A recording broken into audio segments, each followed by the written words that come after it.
Good morning, everyone. So today we are at the third session of our FDP. So it's my privilege to introduce our esteemed speaker for today's session, Dr. S.Y. Surendra Kumar, who is a professor and chairperson of Department of Political Science, Bangalore University. His qualification, MPhil and PhD degree from South Asian Studies, School of International Studies, Jawaharlal Nehru University, New Delhi. MA in Political Science from the Department of Political Science, Bangalore University.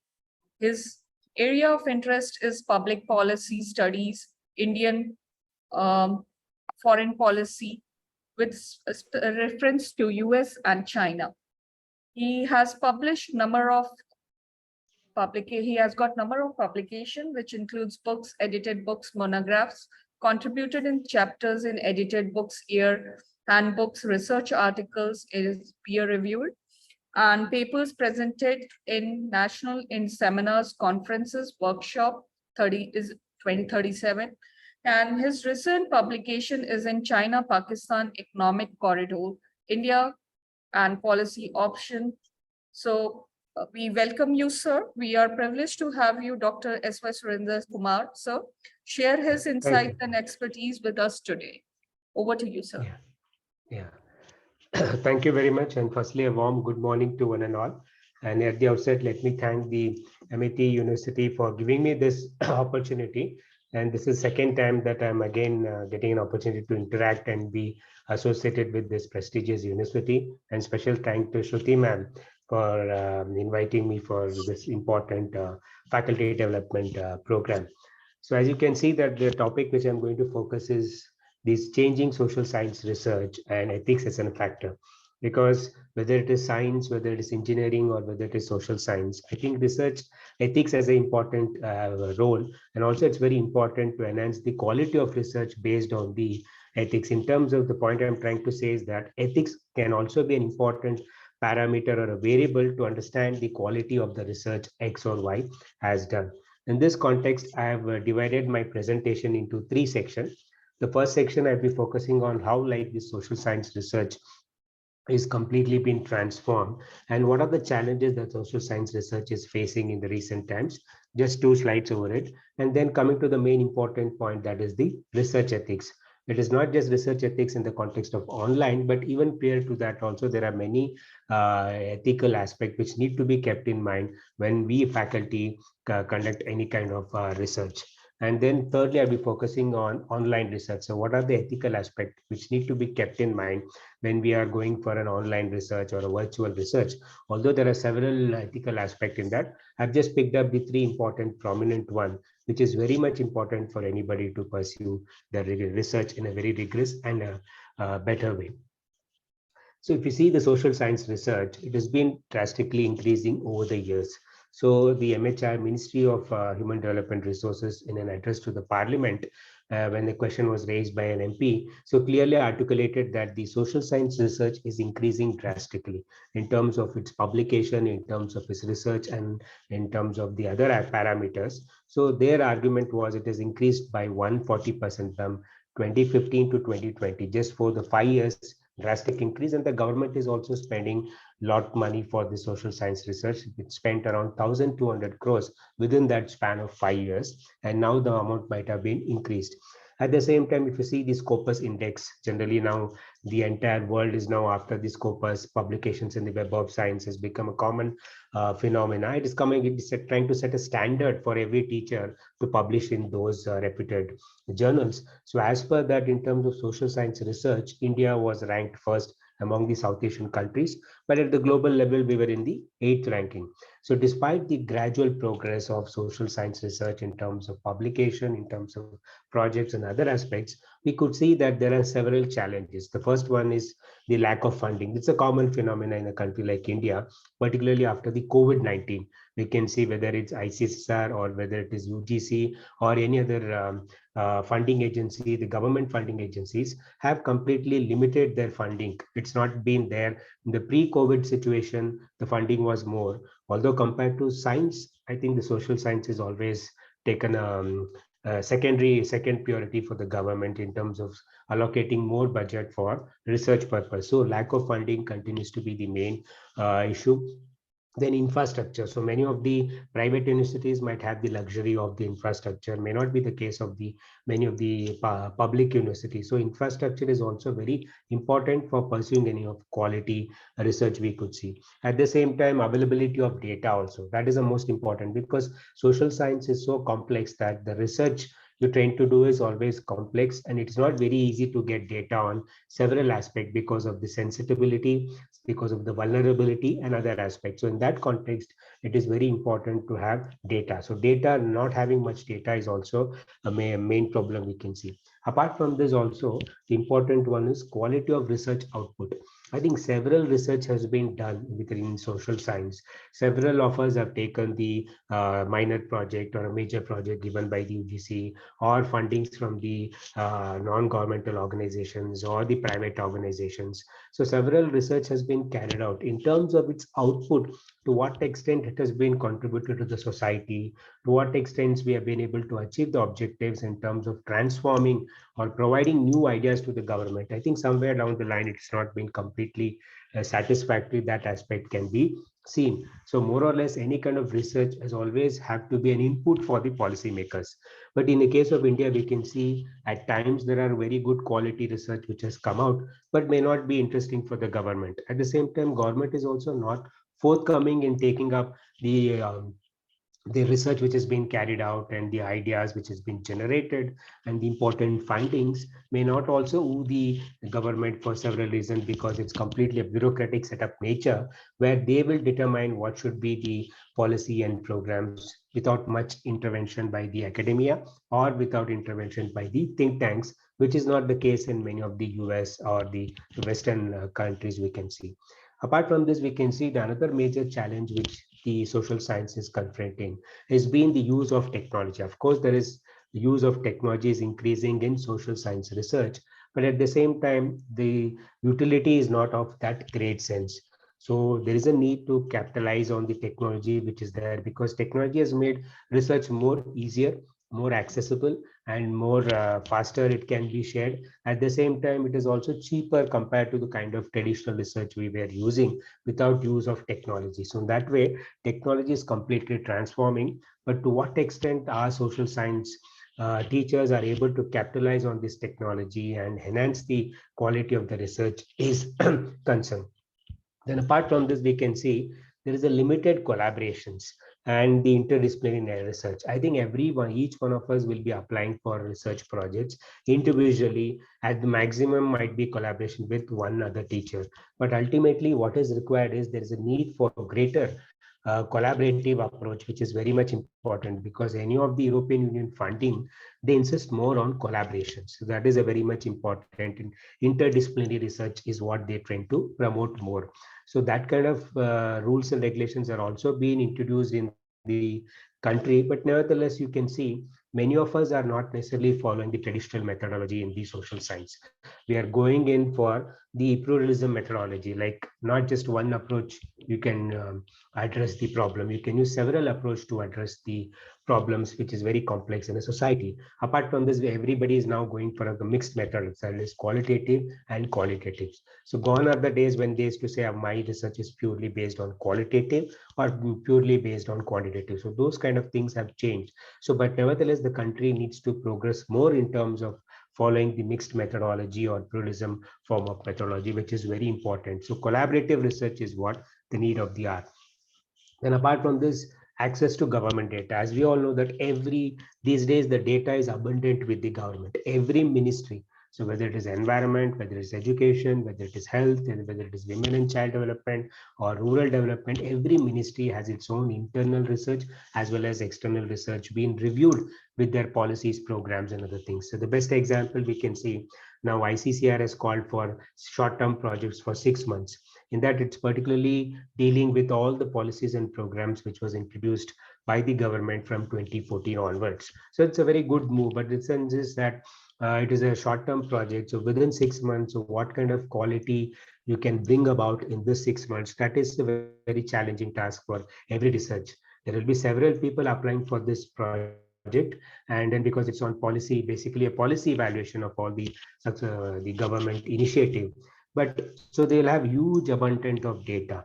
So that is an important thing. So the huge, for example, even with regard to education, so we can see All India Survey on Higher Education, or we can see NIF ranking, the recent NIF ranking and all. So that has been so huge data is with the government. So that can be used by the researcher to analyze various aspects of this. But at the same time, the challenging remains is that, so to what extent the data, whether the government is able to share those data. So even census report of 2011, the government is now trying to allow the public institution to access the data completely, and they can draw inference and interpretations and do further research on that one. But it took a long time for them to completely share the raw data. So although they shared the outcome of the 2011 census, but the raw data is not shared with the academia. In the recent times, it is done. So to what extent everybody will have access to those data, that is important. What is the quality and even methodology? Because each study has its own different kinds of methodologies. Some might agree with the results, some might disagree, and always we tend to question the methodology. For example, if the international financial ratings shows a negative trend for India. So the obviously every successive government will try to question the methodology. If they say that there are 40% of the Indian population are where urban poor as per the multi-dimensional poverty index, then people tend to question on the methodology aspect. So this is a common thing that when we don't like, we talk about methodology. So methodology is also a very important aspect. So what kind of data they are providing, so what methodology was used to come out with these results. So all these aspects continues to be an issue which need to be addressed in a better way. And the second most important one is the last point is the democratization of social science research. So what is need is that the social science research cannot be confined only to the academia or the universities and colleges. So it's always important to have partners from the think tanks, although that is increasing because there are several think tanks in India which are collaborating with the universities, which are collaborating with the colleges and doing it. Even there is also involvement of several bureaucrats. So the existing bureaucrats are also part of the as a consultant or a service provider as a part of the research. So there is a need for democratization of social research, not just academia, then the partners with the other agencies, different partners with NGOs. Also within the academia, also there is a need for rigorous, what we call democratization of social science research. That is in terms of collaborative research. The Department of Political Science can collaborate with psychology. The psychology can collaborate with the education, social science, for example, artificial intelligence and higher education. So this could be a topic which every other, even computer science, the department can also collaborate. So there is a lot of scope for collaboration, and that departments need to collaborate. That is very important component. Or for example, NEP. So National Education Policy 2020. So it need not be done only from a political science point of view or a social science point of view or an education point of view. It can have a comprehensive understanding of how this NEP has completely transformed. Is it really a policy which is transforming the education system, or it is more politics and less education in this regard? So those kind of issues can be dealt when we have an interdisciplinary approach in this regard. Now coming to the another important challenge which the social sciences facing is research ethics. So that is a very important component. That research ethics is a very significant one, which I'll be dealing comprehensively in the next couple of slides. So this is generally before getting into the what is research ethics and how research ethics is important in social science. These are some of the moral principles of research which has been prescribed by the UGC in the Academic Integrity and Research Quality published in 2021 in the post-COVID period. So a lot of publications the UGC has also come up, a lot of guidelines also UGC has introduced with regard to these aspects. So we could see that the most important fundamental when we are doing a social science research, we have to keep in mind that we should not harm the participant. That is a very important component because there will be participants who are part of a survey. There will be a focused group. Or we are interviewing somebody. So in our research process, we use different kinds of tools where the participants becomes the important or a key actor. So it's always important to ensure that we don't harm the participants in terms of sensitivity, in terms of their vulnerability. Second most important thing is like how positive contribution it will happen to the society. This is the very important things. All of us are doing research, all of us are writing articles on different issues. Many of them might be a repetition, many of them might be not offering any new kinds of ideas, but nevertheless we are doing the research. To what extent the research which we are doing is comprehensively contributing to the society and the people, welfare of the people, that is the most important thing.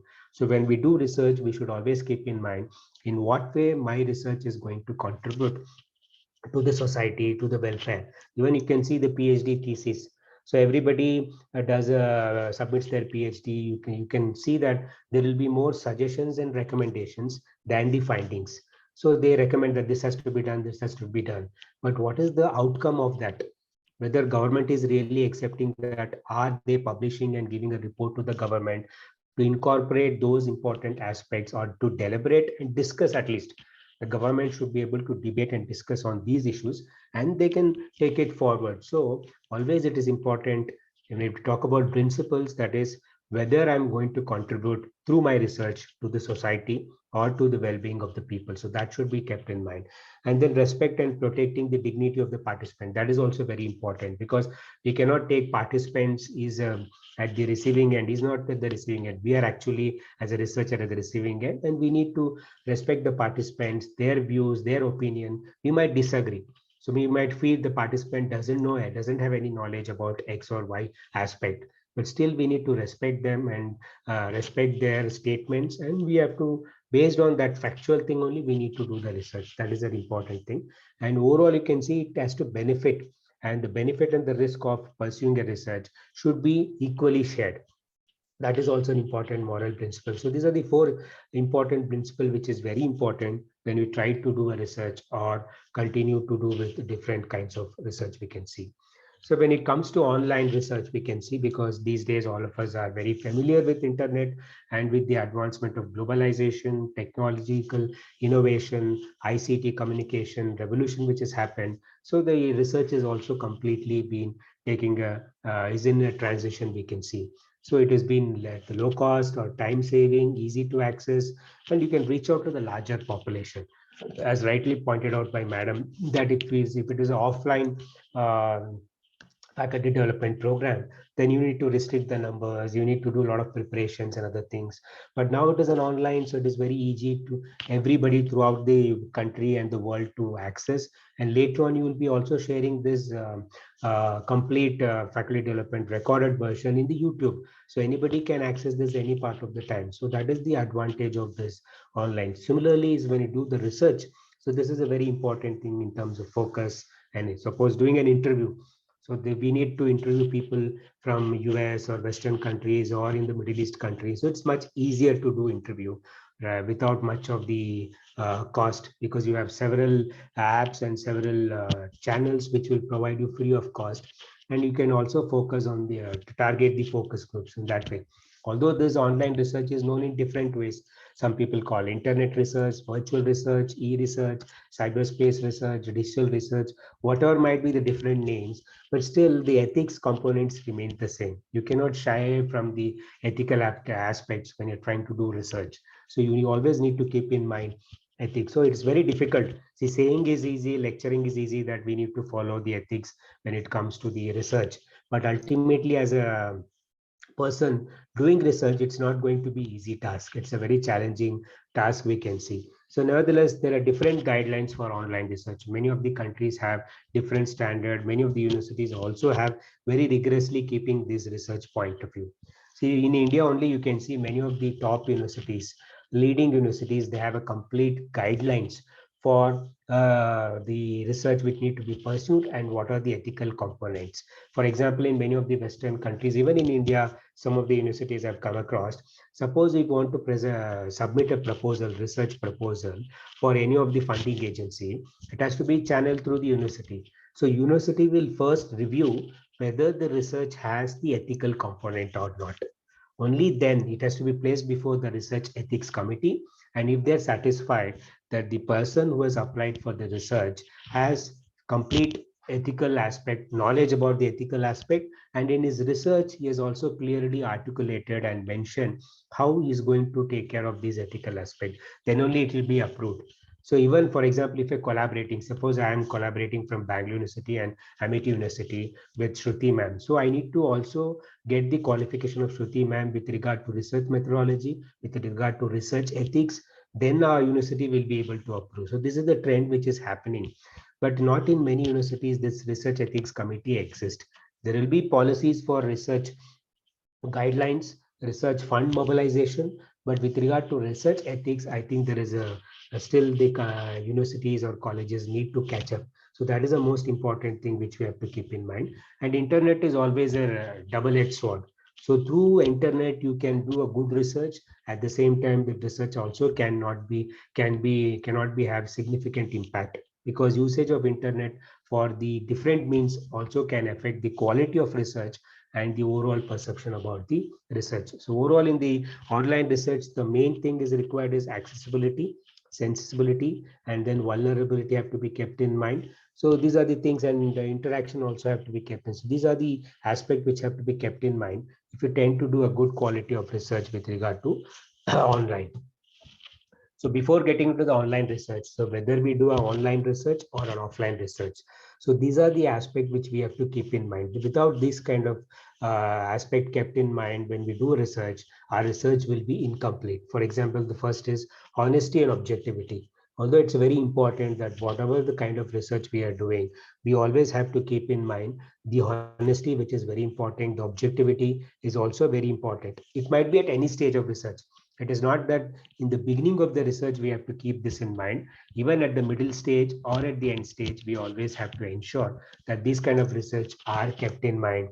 So there should be minimum scope for bias, because we all of us are human beings. So there is always a some percentage of bias. Some kind of bias will be there. We cannot completely, because it depends upon the ideology, it depends upon our thinking, depends upon our knowledge. So there will be little kind of bias will be there, but we have to minimize it. So we cannot have too much of bias, which will ultimately defeat the purpose of research itself. So that context, honesty and objectivity, the objectivity with which we are doing. So many of us will do research projects. Why? To make our own career, to get points for a promotion, other things. So that is a secondary. Objectivity should be in what way it will contribute to the society, in what way my research will be different from the other kinds of research. So those things, what way new thing that I'll be contributing to the knowledge. So that those things have to be kept in mind. That is what honesty and objectivity means. The second one is integrity and carefulness, because when we do research, we have to be very cautious, because it's not just our name, it is also the institutions where we are working. So that name is also included in our progress of research, in terms of output, in terms of quality, and the other aspects. So integrity is very important. So many times we tend to sign an agreement with the institutions or with the collaborative research with their own sister departments or the other universities. So we always have to ensure there is integrity and carefulness when we try to do the research, avoiding errors. They should be also self-critical. We need to critically analyze our research, whether it is really worth publishing, whether it is really of that quality. Is it really making any significant contribution for the existing knowledge, or I'm coming out with any kind of new theory? So those things we have to do self-reflectively. Then we can go ahead with the project, we can see. Openness and transparency is very important, because when we tend to do research, we always don't want to share our data. We don't want to share the result. We don't want to share the methodology which we have used with the others. So these days, many of these kind of barriers have been broken, but it is not happening on a larger scale. So we need to be transparent with data, how we have collected the data, who are our respondents, in what way we have followed the ethical aspect, moral principles which are being included. So we need to be open for all kinds of criticism. So after our research draft, we need to be will place it in the public domain to get the opinion or with the others. So these kind of things need to be done. So we should be able to share our ideas. So that is the most important thing. And the other important component is accountability. So always we should be able to justify our research. We should be accountable. We cannot blame it on the technology. We cannot blame it on the research assistants or field visit those who have done. For example, many of the opinion polls on elections, electoral or related polls which have been conducted by media by think tanks, by the NGOs, or by the universities and colleges, many times they tend to end up prediction would be wrong, because in social science, it's very difficult to predict the exact outcome of anything. We can go closer. Sometimes we can hit the bullseye, but not all the time, because social science, the behavior is tend to be different. So a person's response in a group would be different, individually would be different. And if you say, I'm not going to quote you, it will be confidential, the information provided would be different aspects. So, but nevertheless, we should be always accountable and justify our research. So we cannot blame on the others and other aspects. So that is very important. Apart from this, social responsibility is very important.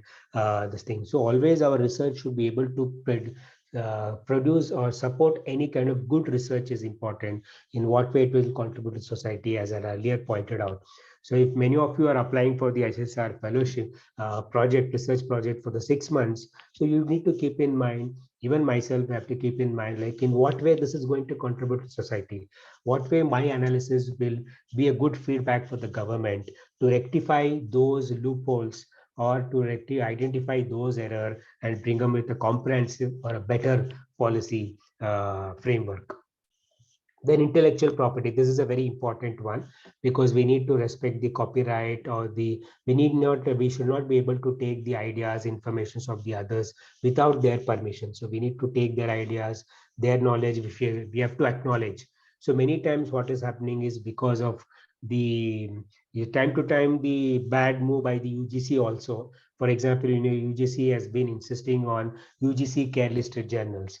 So there is a huge rush across the country that everybody wants to get published in the UGC care listed. So at many times there is a violation of copyright. There is no acknowledgement of the sources they have taken. So the data they have used for the research. So those things. So we have to respect the intellectual property of the publications or the research which has been carried out by the others if we are using, and never plagiarize. So plagiarism has become a very serious problem in the country, and there are a lot of cases of plagiarism. Many people have lost their jobs, many people have been blacklisted, and every universities or colleges are serious about this plagiarism. But unfortunately, UGC itself, when they came up with the 4 years curriculum framework, so many of them had shown that it was a plagiarized. It was plagiarized from the other sources. So UGC, which is a guardian of ensuring quality in higher education, they themselves were victim, or themselves were caught in the what you can say dark side with regard to plagiarism. So plagiarism, we as a researcher should be very, very careful, because although these days any article we submit, any book manuscript we submit, they're all plagiarism is being checked and ensure similarity index doesn't happen. But still we have to be very cautious, because it's very easy to plagiarize, but at the same time it's very difficult. Once you're caught, the entire career is a completely gone case. So we have to be very clear. As a teacher, we have more responsibility. As a researcher, we have even more responsibility to ensure plagiarism is not carried out by any individual, whether it's in publications or other aspects. So no discrimination, because when we do a research, we try to have our own mindset. So always we should not discriminate whether the participants or the focused groups or the person whom we are interviewing on the basis of caste, religion, gender, and the other aspect, rationality or race. So we need to be neutral, we need to be objective to ensure that the discrimination doesn't happen, because the whole purpose of research will be defeated if you're trying to be biased, if you're trying to be selective because of the X or Y factor, you're trying to be what we can say gender bias or caste bias, that will affect. So that is an important thing which we have to kept in mind. So publication is with responsibility is even more important component we can see. So these days what is happening is that everybody is in the race of getting publications. So race in the publication, because UGC has made it mandatory for every kind of promotion at different scale, you need to have certain number of publications. So many of us are publishing for the sake of points, for the sake of becoming popular, or for the sake of requirements, which is very important. So, but what is most important is that whether our research is relevant, our research is going to contribute significantly, or our research is important. So we need not reproduce the same research. So many times on foreign policy, we can come across people are trying to rate the same things, So whenever the bilateral, for example, now Prime Minister Modi has visited United States, so saying that India-US relations, these are the challenges, these are the merit, that is fine. That is nothing but trying to articulate the same point. Are we able to come up with some kind of new ideas, trying to argue that Modi's visit to United States is not going to transform, it is a routine thing or something like that, or trying to say that this is the area where they have to focus more, because our focus Indo-Pacific will be an important component, democracy will be an important component. So these are the things they will try to harp. But what are the areas where they are going to really is a key area. So whether US will back India and rigorously and seriously in terms of ensuring India gets the Security Council membership, that needs to be seen. Whether America is going to be strict on Pakistan, that needs to be seen. So those kind of new ideas or those kind of different areas which is not worked. So that should be our focus. So we need to publish. It is important to stay relevant, to share our ideas and thoughts, but we need to also ensure that the publications are with some responsibility. It is different from others. It is contributing for the existing knowledge rather than reproducing the existing knowledge. So now coming to the online research. So there are three important things which I would like to discuss. That is, one's first important thing is when we're doing online research. So whether it is an interview online, or whether it is trying to do a focus group, or we are circulating a survey, okay, or we are carrying out the surveys through these days, Google form has become much easier. So we can calculate, I mean, we can reach out to larger section of the people if you're conducting a survey on any of the important, interesting topics. So Google form is there, or you can have different kinds of softwares are there, which can be used for better analysis and getting more and more data. So informed consent is very important. So many of us as a researcher, we take it very lightly that taking consent is not much required and the things. So it's very important because when you're dealing with the human subjects. So why this is needed in the sense for two reasons. One is when you ask for an informed consent, like for example, if I want to interview any one of you, so I need to ask a consent and say before only that this is the research I'm doing and I would need your consent. And by asking that, so I'm giving an opportunity for the participant to decide whether they want to be part of it or not. Okay, that is the first thing. And also winning the confidence. Okay, by giving the consent, seeking the consent, you will have a confidence that, okay, he's seeking the consent. You would not be misusing the data or the information which I'm going to share. He's not going to misquote me, whatever I'm saying. He's going to do research ethically. So those things are very important. So for that, we need the informed consent, means before taking the consent from the participants. So whether it is we are interviewing a rural population who may not be educated, who may not have the knowledge of the technology, but still when you're interviewing, its consent is very important because they'll be always conservatives to a certain extent. They may not be forthcoming in talking about very sensitive issues, whether it's a rape victim or an acid attack or a child labor. So many of the sensitive issues or a caste issues or gender issues, so they may not be forthcoming. So taking consent is very much important. So we have to always keep in mind, because from this informed consent is from a participant point of view. So the participant, you are seeking their consent, but the participant should be knowing that it is completely voluntary. So I have a choice whether to participate or not. If I wish I don't want to participate, that is an important thing. At any point of time, he or she can withdraw. For example, if I'm interviewing somebody on certain important topic, for example, the impact of artificial intelligence on higher education, or for example, about the data protection, like there's an allegations of the COVID app data being leaked, or the other kinds of other information leaked. So these things I'm doing, so it should be voluntary to the participants. So it should be voluntary one, and they should be knowing about my research, what research I'm doing, why I'm doing this research, in what way this research is going to contribute for the society, or what will be his or her role. So they should also be knowing what is their role in this research, in what way they are contributing, why their role is important. So those things are also equally important for to get their confidence. So from the participant point of view, it is very important. They should be knowing why you are interviewing them, why you are important for them, what contribution they will be making. Apart from this also, you need to tell clearly how the data will be used. We are collecting abundant of data, but in what way the data we are going to secure, in what way the data will be used, in what way we are going to protect the respondents identity. So those things also need to be made very clear. So that is an important aspect. We can see that how data will be secured, in what way it will be kept. So that is an important prior consent is important. So this is the some of the, like when you take a consent form, because many of them, the Western scholars particularly, when they seek the consent, they have a huge write-up clearly talking about their research, why they need. They send the abstract of their research also, and they say that in what way we will be helpful. So the title should be there, the purpose of the research, why we studies done, how the confidentiality will be maintained, how it will, whether it is voluntarily, what is the role. So these things should be made very clear in just one page, so that the researcher can think of contributing or not contributing. So that is an important thing which have to be kept in mind. Otherwise, it becomes much what we can say insignificant, and the whole purpose of doing a research would be meaningless. So then the other second important thing that in the online research is that we have to clearly have a distinction. What is public sphere and what is the private sphere? So this is very important, because when we tend to do online research and interdisciplinary, because these days online research have become more interdisciplinary, and any of us can do research on different variety of topics. It's not just only a stem cell research has to be done only by a science.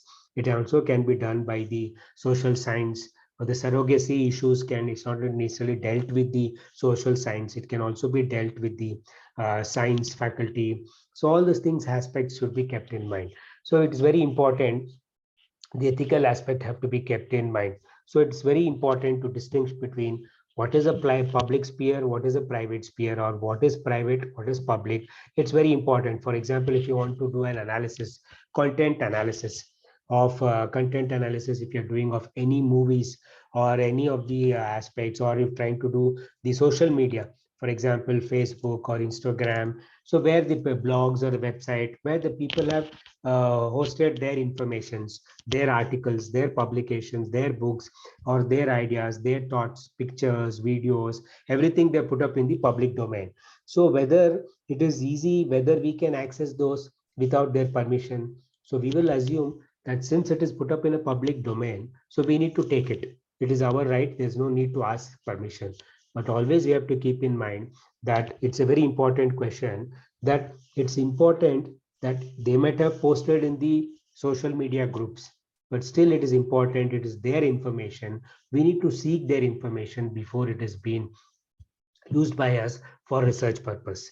Then once they gave the permission, still again, if you want to reuse for the next kind of further research or a different kind of research where the same data or the information might be used, we need to still ask their information, still get their consent. So without that, it will be difficult for us to get their information. So we assume that, okay, suppose I want to do the content analysis of the status of the academic or the teachers.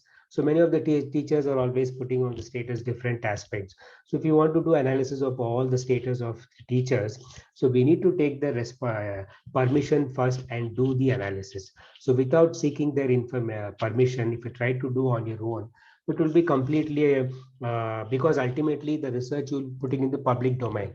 So they should not be affected, they should not be harmed, there should not be any unwarranted invasion in their privacy.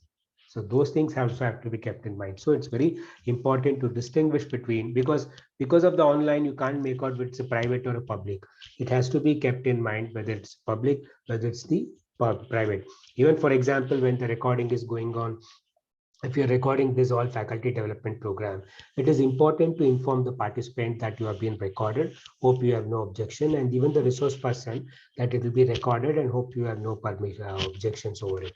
So these kind of basic things are also equally important in any kind of research, starting research, we can say. Coming to my second last slide of my presentations, then we'll have more of question answers, and I would be happy to listen from you also in terms of your observation or your own experience of doing research and what kind of problems you confronted with regard to ethical aspects. So that will be also very mutually beneficial. The most important one is we have to keep the confidentiality, which is very confidential, which is very important, anonymity and data protection. So confidential is very important because when we are doing a research, we always have to keep in mind the confidential aspect. That is the participants. So one is winning the confidence of the participant, and we also have to win the confidence of the participant in the context that all the information which you are providing or of the focus group. For example, if you're trying to do an research on the acid attack victims or the rape victims or any other sensitive issues or on LGBT. So then when we are doing a focused groups, so we have to ensure that the information which is being provided, their identity, everything will be confidentially maintained. It should not be leaked to the public. It should not be misused for the gain of publicity. So that is confidentiality is very important for a researcher to ensure. We are not going to directly quote them. So we should seek their permissions. See, many of the newspapers in the recent times, I'll just share the experience that many of the election times, like Karnataka elections was happening. So many of the newspapers and all approached me for my opinion on certain developments which was happening. So some of them, they sought my views and then they again posted in, sent in the WhatsApp saying that these are the things which you have told and this is how we are going to publish in our newspaper. Is it fine? Do you want to make any changes? But there are some newspaper, they just took the views and they published, and there might be one or two lines which I have not stated. So they've included in that one also. That is ethically wrong. So basically you have to quote, you have to seek their permission and then quote in your thesis or in your research. So without any research proposal. So many times you don't take there into confidence, you don't reconfirm because lack of time or you do not have much knowledge. So those things should not happen. So confidentiality is very important. Anonymity of the participants, you cannot discriminate. I've seen some of the theses where the students has conducted a lot of survey methods and into participants. So the participants' name, address is also included in the thesis, which is not required. So you can say this is the questionnaire which was introduced, followed, and these are the number of participants was used. And those things is not necessary to be part of the thesis because there will be unwarranted intervention in the piracy of the personal informations of the participants. So anonymity has to be maintained because in your research, you need to bring out the arguments of the participants or the respondents. At the same time, their identity also need to be kept in confidentially. That is where anonymity is maintaining is very important, but many times we also take it for granted. And data protection is very important because at all costs we have to maintain the data protections. So although, for example, there is allegations of the government of India with regard to COVID app or with regard to Aadhaar, which they have collected. So many of the governments have put up the Aadhaar numbers and the ration card numbers, all details on their website. So which is not required because anybody can get access to those Aadhaar numbers and they can be misused and the phone numbers, everything. So the government itself should be knowing what should be on the website, what should not be on the website. So those clear cut should be there. Similarly, in India also, Data Protection Act is still yet to be evolved and passed in the parliament. Still the debate is going on about the data protection because the moment data protection comes, it's going to be very important because to achieve the right to privacy, data protection is important. So is for the researcher to ensure that all the data which we have collected is, but recent times, in the Western countries, you can see many of them are sharing their data. They're putting up in their website, allowing others to access those data and saying you can do research on these data which we are putting up in the website. You can reuse, reproduce, and also come up with some new ideas, but at the same time, acknowledge us that this is the data which we have taken it from the X or Y research foundations or the research institute. So these are the things which we have to keep in mind when we try to do a good quality research, at the same time keeping in mind the ethical aspects. If we try to avoid ethical aspect, then the entire purpose of research will be incomplete because no research is a quality research if it is not ethically followed. Ethical rules and guidelines are not followed, then it is not completely a good quality research. So overall, including me and you all, I think surely ethics is an important component, but following is a major challenge. But at least we need to be able to follow the basic principles, moral principles, ethical aspect when we try to do the research. So any kind of publications you try to do, research ethics is a must.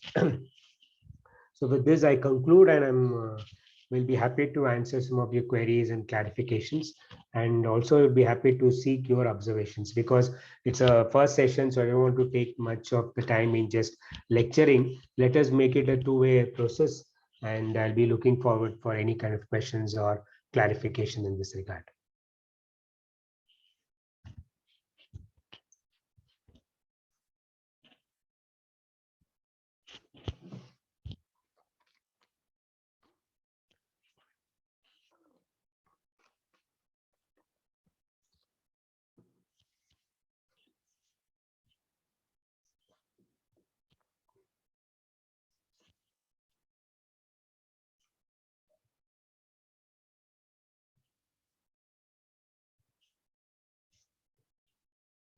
Any of you can share that what kind of projects were done and how you followed the ethical aspects, how you were able to protect the data, and whether you were able to share the information in the public domain. So you can share your experience also. Yes. Please feel free. We have another half an hour or 40 minutes.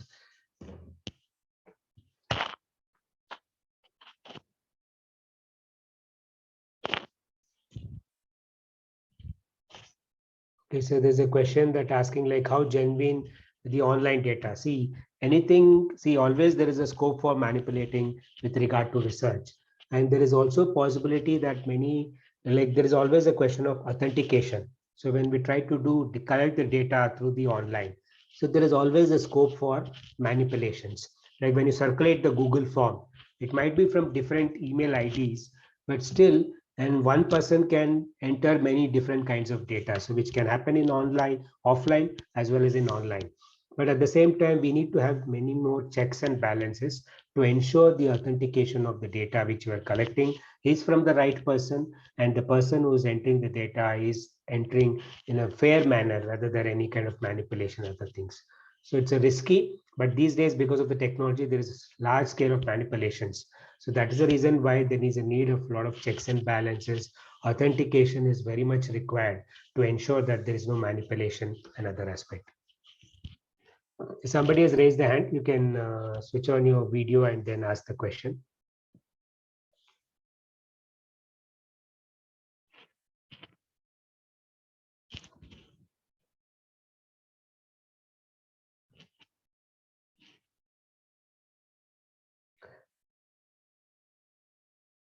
I think since not many questions are there, you can just you can directly ask the question.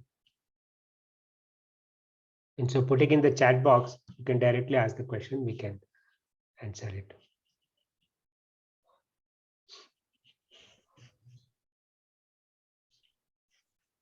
Smita ma'am, there are some questions in the chat box. You may please read out the same.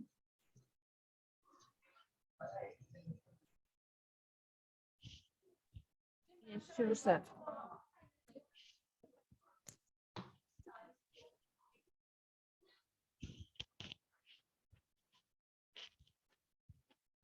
So there is a question, what if the resource person has given the consent for some of the data once, but later it has been withdrawn again back? So how to go about it? See, basically, as I told you in the beginning only in my presentation, that the resource person or the participant, he might have given consent for one, and later on he might say no. That means no means it's no. That's it. There's no question of any kind of persuasion or any kind of thing that you can, without his or her consent, you can go about it. Always, every time you tend to use it for second time, you always need to get the consent, and then if there's fine, then you can go ahead. So you cannot completely, once a permission cannot be permission forever. So it's left to the resource person to decide to give consent or not. And it is your responsibility as a researcher to ensure you get the consent whenever it is being reproduced or again used. So there is another question from Pranay Khatter, that with the recent de-anonymization, the attacks on the meta real world data, So all the PIs could be traced back to their original users with extreme accuracy. So how successful would be the pseudo anonymization that has been brought about the GDPR in the European Union? That how much it is successful for the researchers like the normal one? Yeah. So anyway, Yeah, this is a very challenging one. Then this is a very ongoing issue, which is it's not very easy, as you tell, because technology can be used to the maximum level. Technology also can be misused to a larger level. So there are many people who are trying to get access to these kind of data through other sources, and they are reproducing those things as if that they have done the research and everything. So it's a quite challenging. I also do not have much knowledge or much clear-cut answer to like how it can be addressed. So more guidelines are required. So there is a need for every universities and colleges, even UGC also, to come up with strict guidelines and regulations on online research. So that is like how we have guidelines for the other kinds of research. So online research exclusively, what is permissible, what is not permissible, what has to be followed, what need not to be followed. So those kind of regulations framework is very much important one. And second thing, with regard to research, it's not at the research level. We under the NEP now, anyway, at the 4 years program, we can see at the 4th year they are exposed to the research components. So that so similarly at the UG level and even at the school level also, these kind of research-oriented ethical aspects are introduced. Then it becomes very much easy for them to upgrade to the existing online research. So it's very difficult to assess until the governments and the educational institutions come up with the strict guidelines. Thank you, sir. That was a very good, insightful clarifications. But sometimes we do get intermixed with the ethics and the morality and the originality of the research. That's true. Yeah.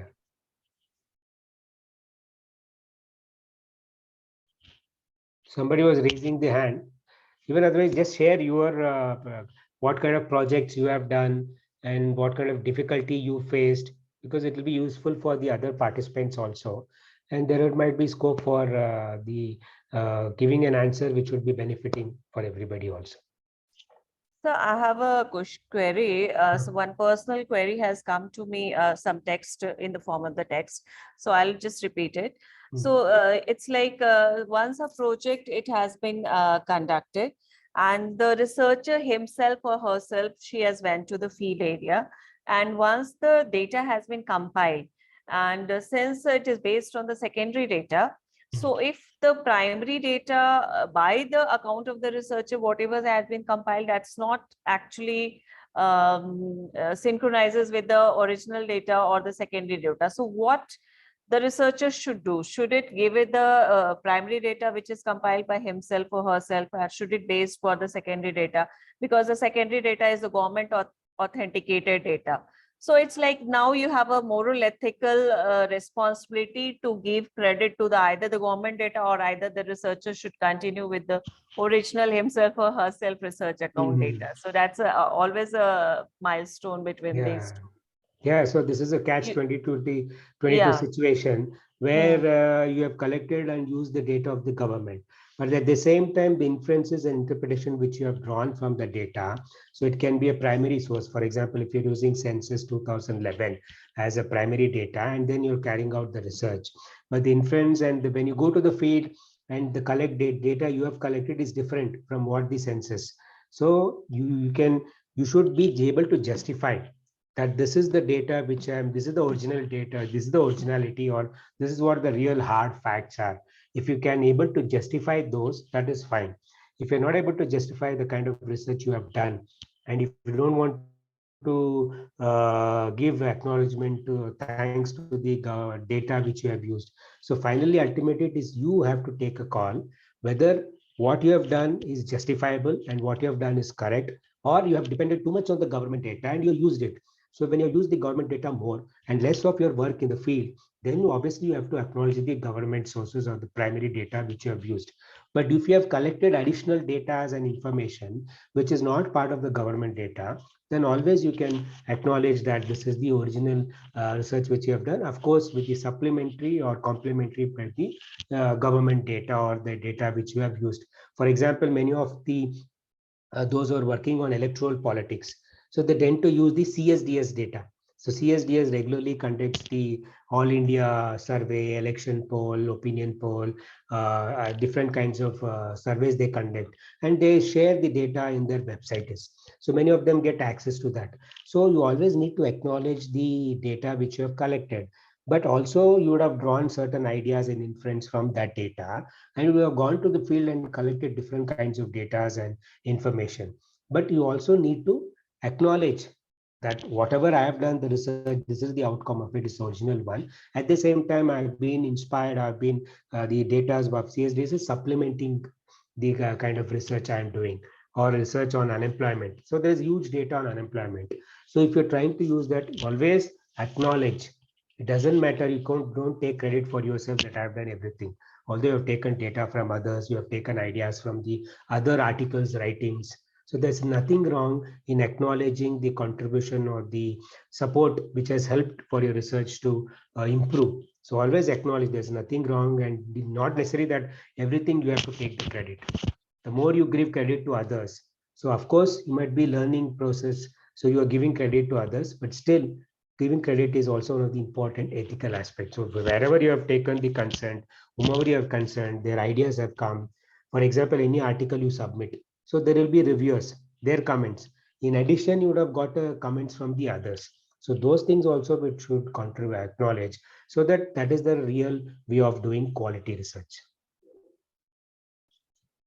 So I think the participants, the person who has texted me, I think that has she has been really very accepted your suggestions, and I think the researchers on the researchers accounts, it's quite difficult to be recognized by him or herself, and then also give recognitions to the authorities, those who are the designated authorities and well placed at the global or the international level or the national level. Thank you, sir. Over to Reva ma'am.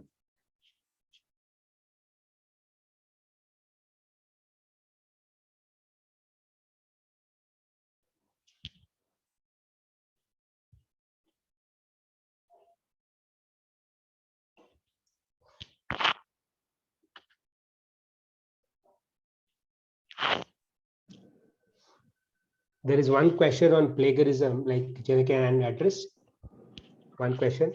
Yes, sure, sir. Please Yeah, okay. There's continue. a question like how can you see on the issue of plagiarism?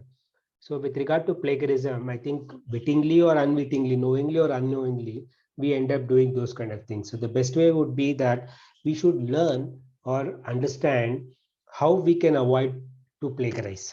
That is what should be our approach, and that's what our focus should be, like how we should avoid to plagiarize. So that is the foremost important thing that can be done by first thing is acknowledging. We need to acknowledge, that is the most important thing. So all the sources from wherever we have taken, we need to acknowledge that. Second thing, these days many people are also doing, because we have a lot of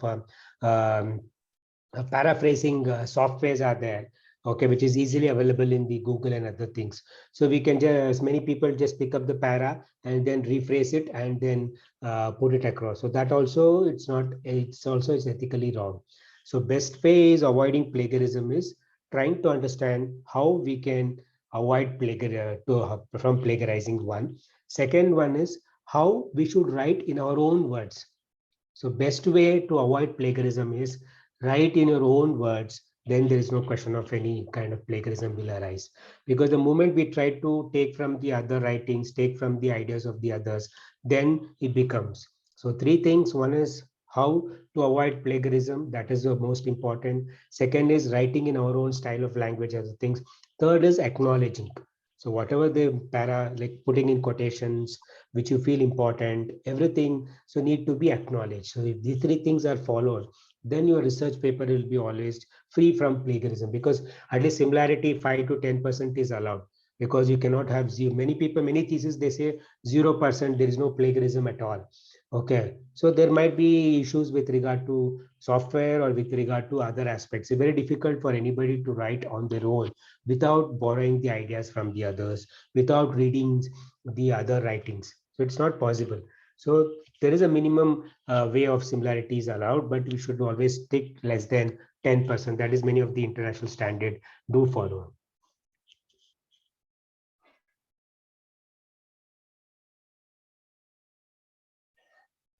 What is the other set of question? Dr. Reva? So even in the review of literature, they've asked the review of literature also. You can see review of literature means we are trying to, the main fundamental purpose of review of literature in any kind of research, when we also send a proposal, we always have to keep in mind, review of literature means two arguments. One is that there is a lot of research being done on this topic. So it will be helpful and easy for me to do further research, trying to address different kinds of questions. That is one thing. And second thing, review of literature is also trying to argue that these are the research gaps which is not addressed by these many publications or these many researchers. So those gaps I'm trying to fill through my research. So that is the whole purpose of the research of review of literature. So even when you do review of literature, it is not just going through the abstract of the book or the preface of the book and writing. So it is also you're picking up, but try to put it in your own words and try to understand the book from your perspective and say, this is the gap which is missing in that book. And this is the strength of that book. And this is how it will contribute for my research. So these things you have to keep in mind. So review of literature doesn't mean doesn't give a full-fledged right for you to just plagiarize, take those things and put it, or somebody has a review, take those things and put it. It's not review of literature means you have to review the literature, whether it's a report, article, or a book or a chapter.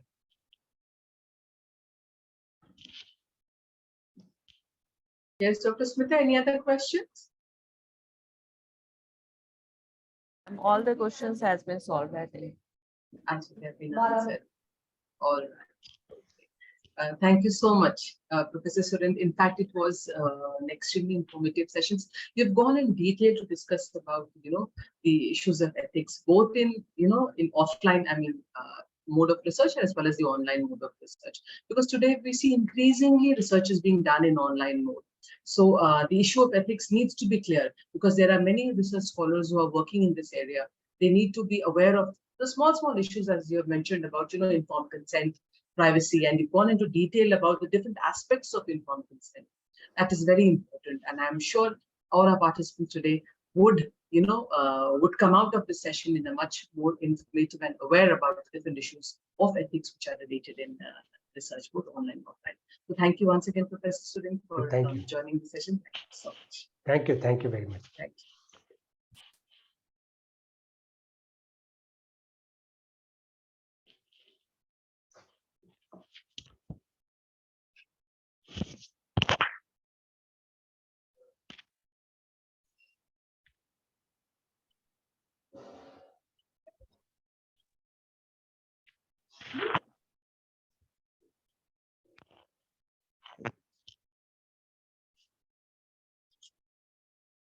We have all participants, please note, we have Dr.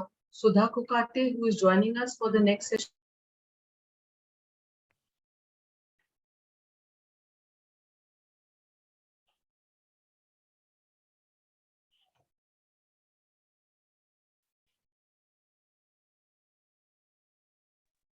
So we have Dr. Sudha from Bangalore University, who will be taking the next session. This is for the information of all participants. Dr. Smita, do share the link for the feedback so that the participants can fill it up. Sure, ma'am, I'll save it.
Ma'am, her number is coming busy. I think she'll join in 5 minutes.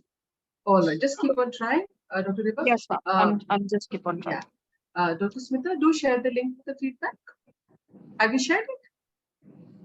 No, ma'am, I'll just do it now. Please do so. So the participants, can fill up the feedback form till the time the next speaker joins in.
Ma'am, in 2 minutes, she's joining.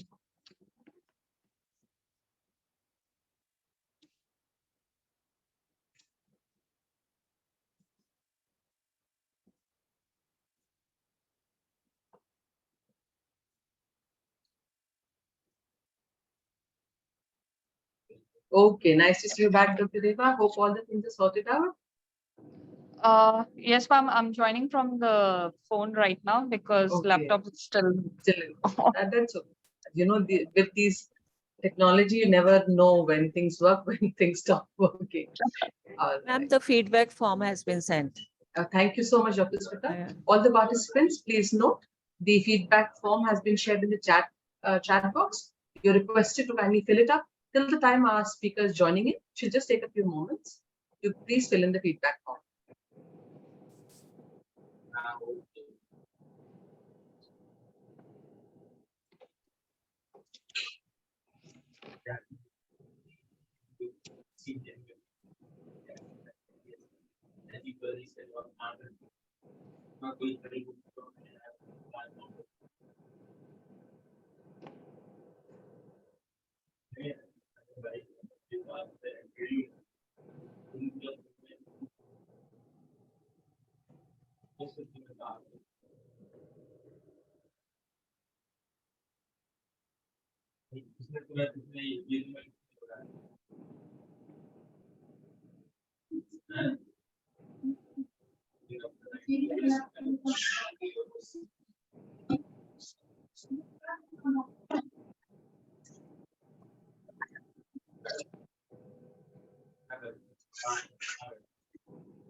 Ma'am, I think ma'am has joined. So she's in the waiting room. Puneet ji, इनको join करा दीजिए. Dr. Sudha Kopate.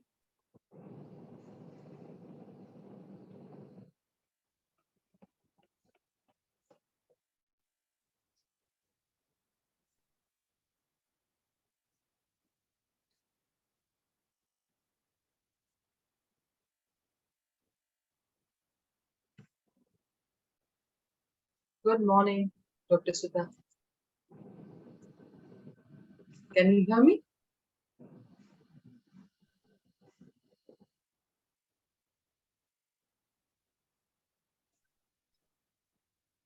Good morning. Good morning, good morning, good morning. How are you? Good. Very nice to see you. Yeah. It's been Nice. a long. I think I'm meeting you after a year in the Almost. online mode.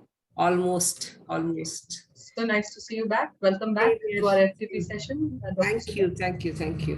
And over to you, Dr. Reva. Thank you, ma'am. Good morning, ma'am. Morning. Okay.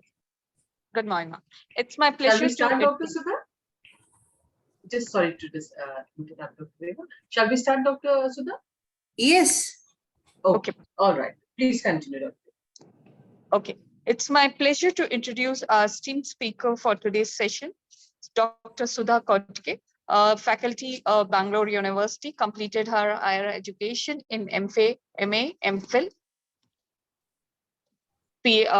MPhil from JNU, New Delhi, and PhD from Gulbarga University. She is a member managing committee of ISS. She has 14 years of teaching experience. Her area of research specialization is gender, health, and education. She has published articles in various journals, presented papers, and participated at national and international conferences, was also invited as a speaker and chaired many sessions at various conferences. She is an active member of Karnataka Sociology Association and also a convener of RC6 Marginalized Group, Weaker Section, and Human Rights of KS. She works as an expert for an NGO called Saki, working on Devdasi children and rehabilitation in Karnataka. She has co-authored a book titled Conceptual Foundation of Sociology. Over to you, ma'am. We welcome you for this session of the third day of our FDP session. So, ma'am, over to you. Thank you. Good morning, everybody. I hope I'm quite audible. And thank you so much, Professor Shruti and the Amity University for inviting me to be a part of this deliberation on the faculty development program. I'll just share my presentation.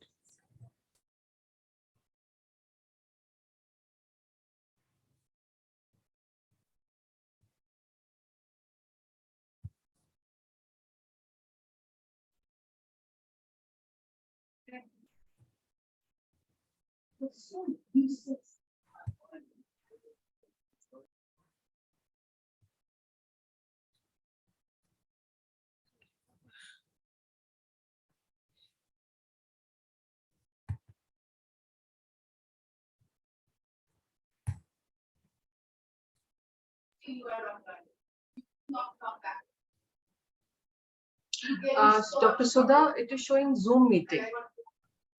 It's showing Zoom meeting. Yeah. One second. Why don't you put your presentation on your screen, and then, through share screen, you can go to in the green. If you see share screen, then you can share your screen.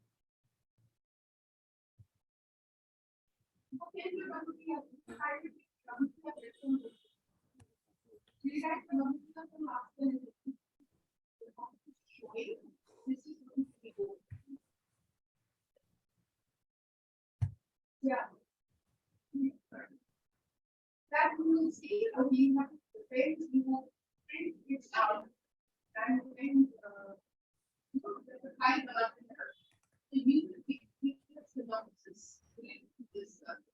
What are you able to see anything? No, we're not able to. Why don't you, if you can send it on mail, I will be able to share it. If you are facing difficulty, 1 second, 1 second.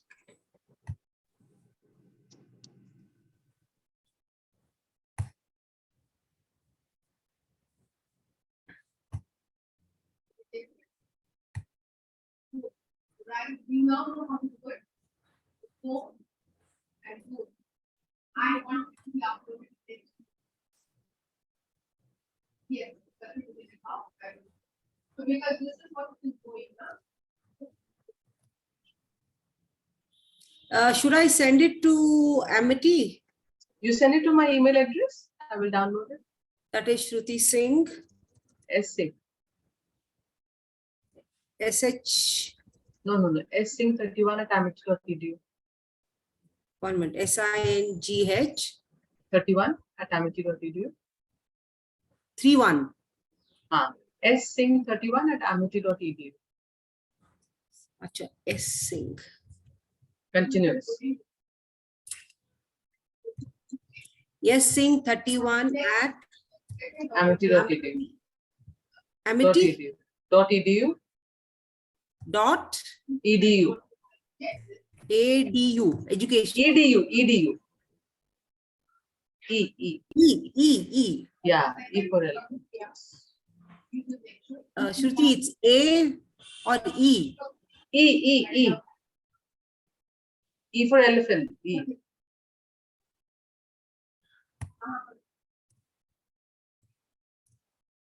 EDU Yes. Send dot in. No, not .in. That's it. Only edu. EDU. Okay.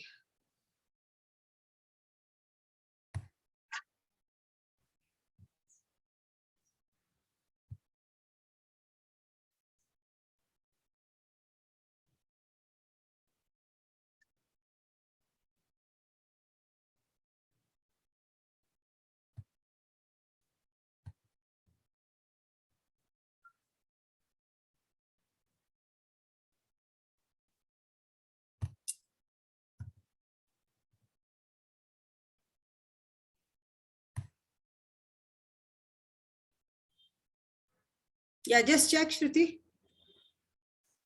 Just 1 second. Check your WhatsApp. I've sent you my email address.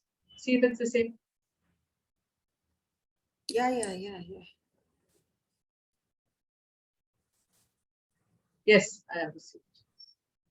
Got it? Yes.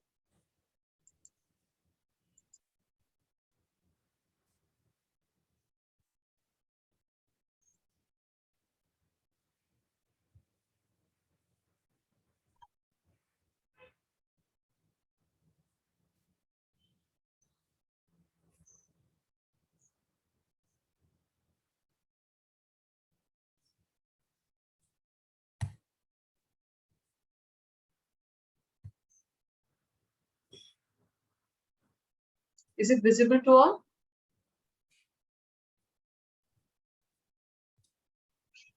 Dr. Smita? Yes, ma'am. Now it's visible, ma'am. Dr. Sudha, can you see? Yeah, I can see. Yeah. So you can start. Yeah, I'm visible, right? Yes, you are. Okay. Okay, sorry for that inconvenience, but we are here again with this feminist methodology in research. I just want to know the background of all the participants. Are they teaching or they're all research? I'll tell you. Sudha, Yeah. the participants basically are PhD scholars and young academicians. Okay. And they're And they all, are from across different states. oh, okay. North, south, east, Okay. west.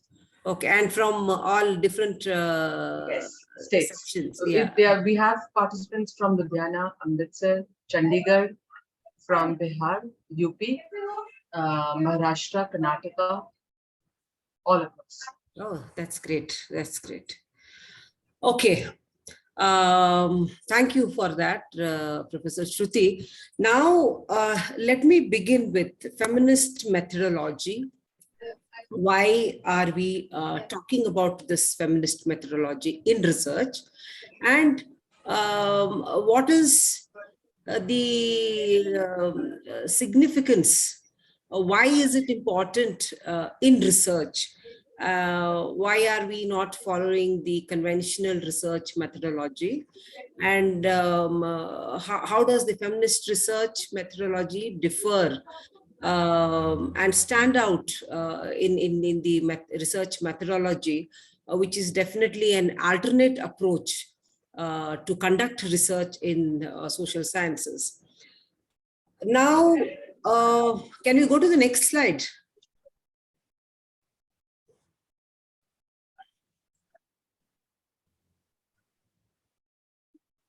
Can you see? Yeah. We are talking about the modules, why this research methodology module, how is it going to help you? And then we'll go further in the sense. Now, this methodology has always been, the feminist research methodology, as I said, an alternate approach to conduct research. And the advocates of this feminist methodology were looking for a change, looking for a construction of knowledge. They were looking for a construction of knowledge which can bring social change in the society, right?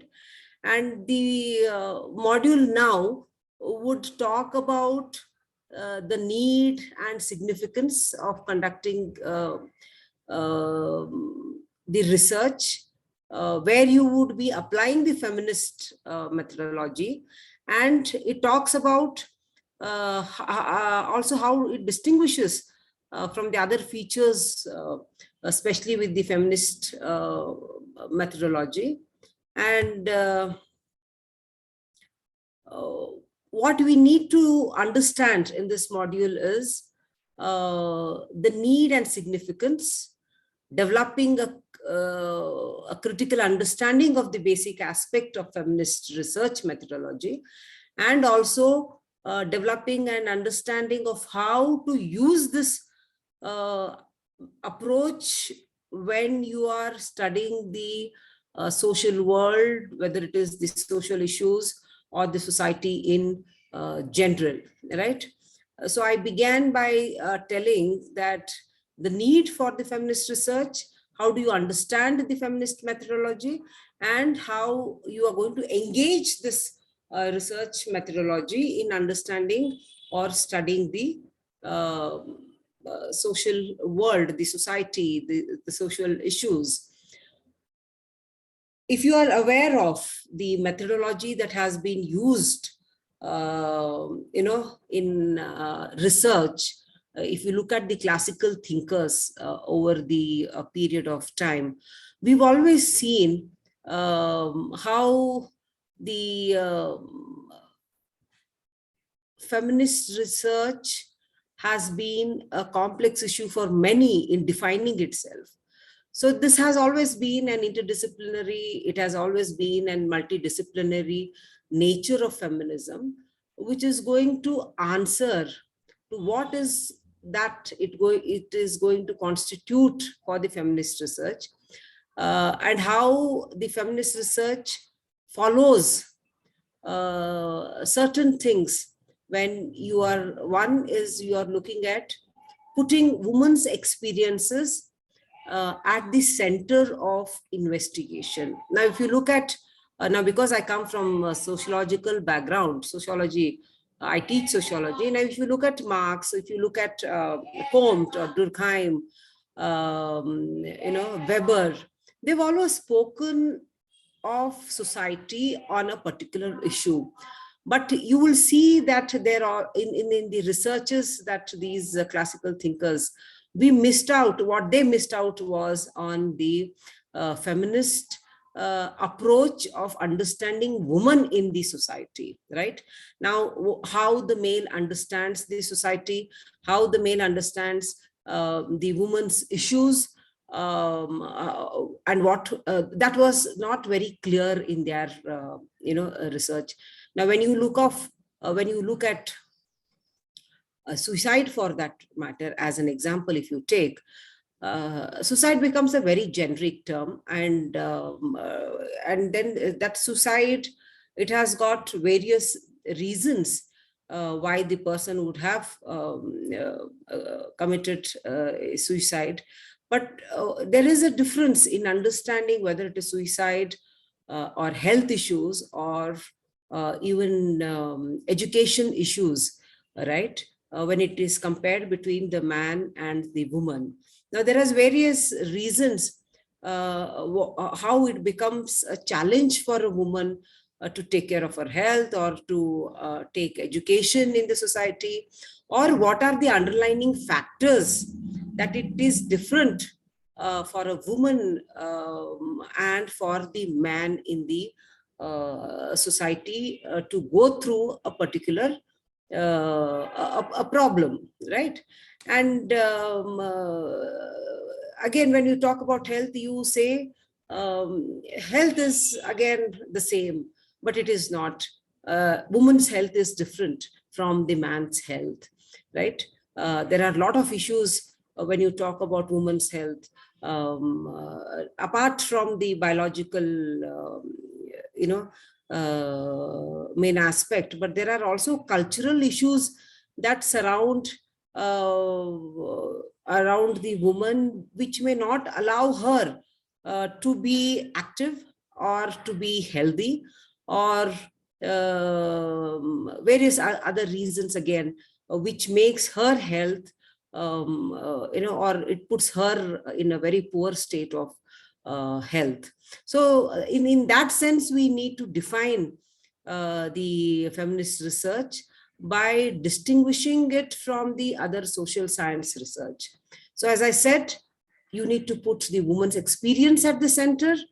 What is she going through, and what are the reasons for putting her into such kind of a state? It could be cultural, it could be religious, it could be social, and then you also are locating the researcher within the research.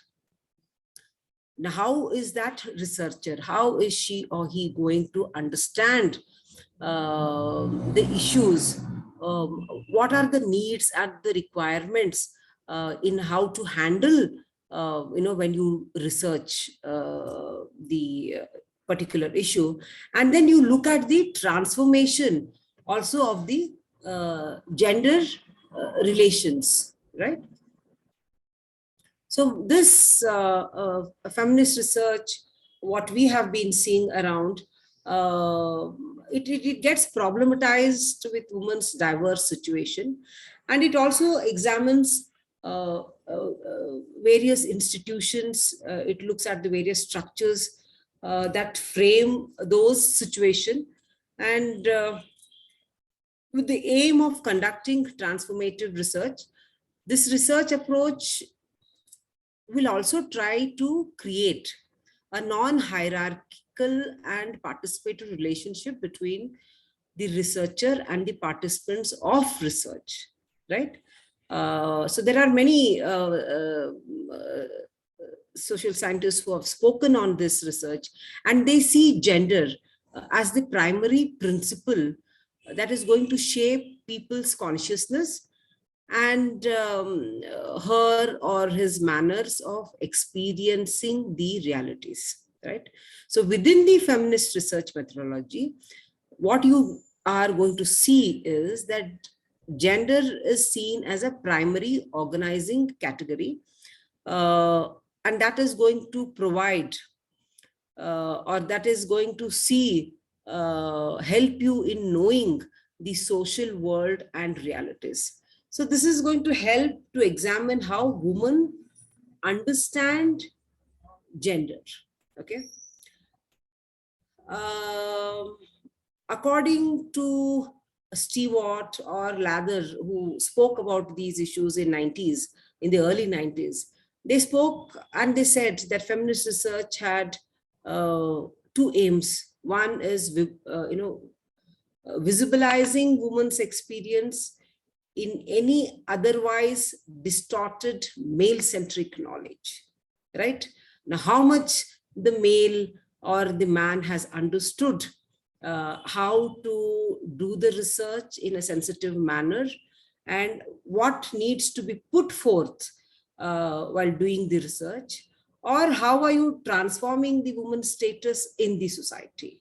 You understand? So ultimately, I say it again, that the research through the feminist methodology we are looking at is the woman's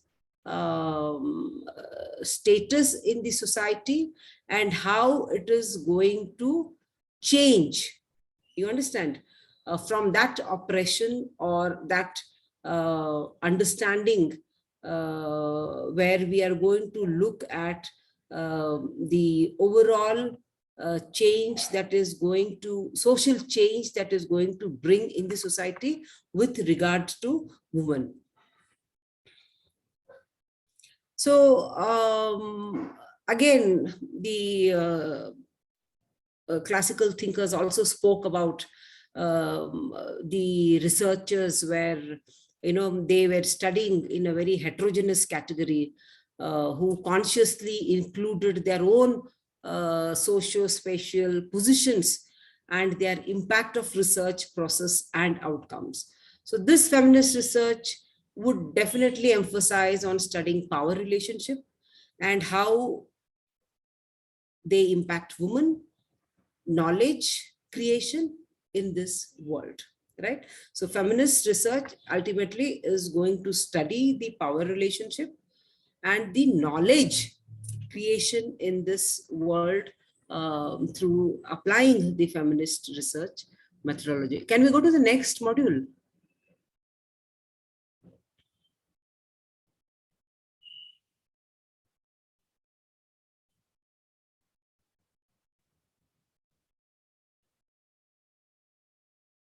Am I audible?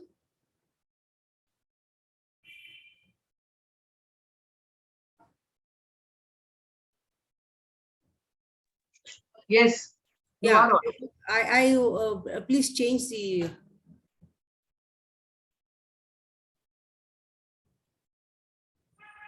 Yeah, Should I move to the next one, or this is fine? just show me the next. Yeah, before that, go to the third. Yeah. So what is this? I spoke about putting the woman's experiences and her social issues at the forefront, and how you need to understand the change by approaching the feminist methodology. Yeah, next one.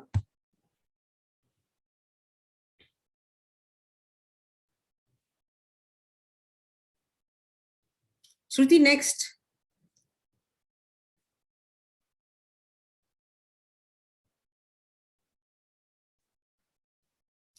Now, if you look at the significance of the feminist research methodology, why it becomes important, one is, if you look at all knowledge which does not recognize or which does not take social oppressions as its premise, and then it denies it, and as a consequences, the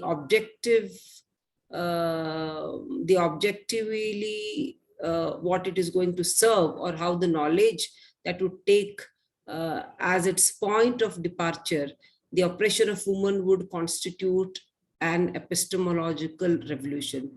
Because if you are not going to understand the basics in understanding the woman and how to do the research, there is going to be, now this is a kind of an epistemological revolution in the sense, because we are departing from the earlier androcentric, the male-centric methodology, and moving for a woman epistemological revolution in the sense, it is going to locate the need for challenging the existing mainstream knowledge, and that's also going to call for, as I said, a revolution, especially with the research methodology that is going to represent the revolution which is going to ask for the transformation of the kind of oppressive structures that the society has put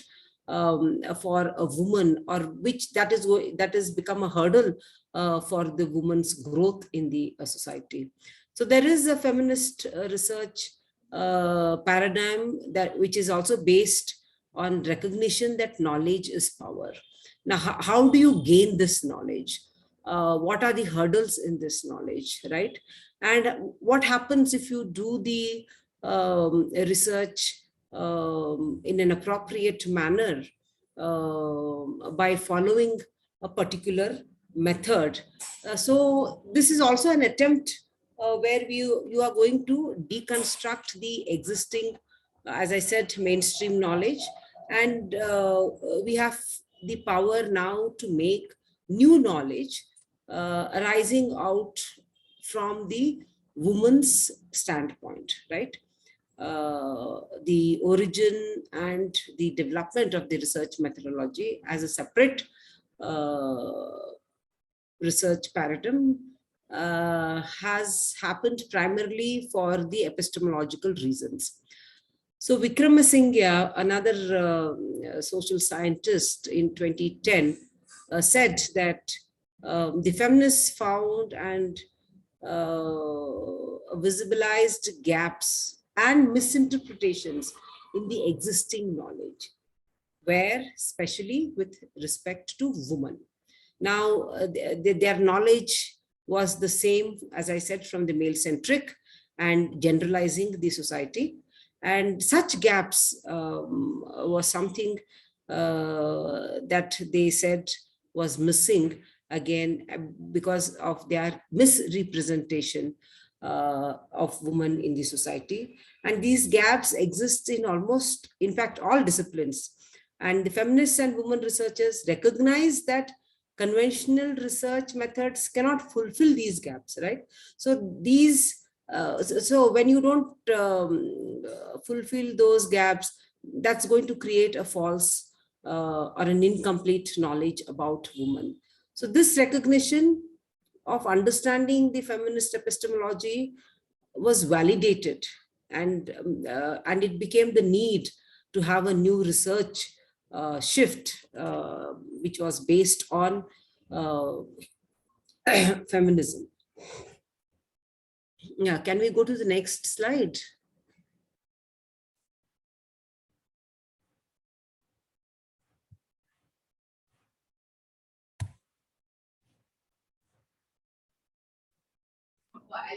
Ma'am, I've changed the slide. Yeah, this is fine. This is fine. Okay.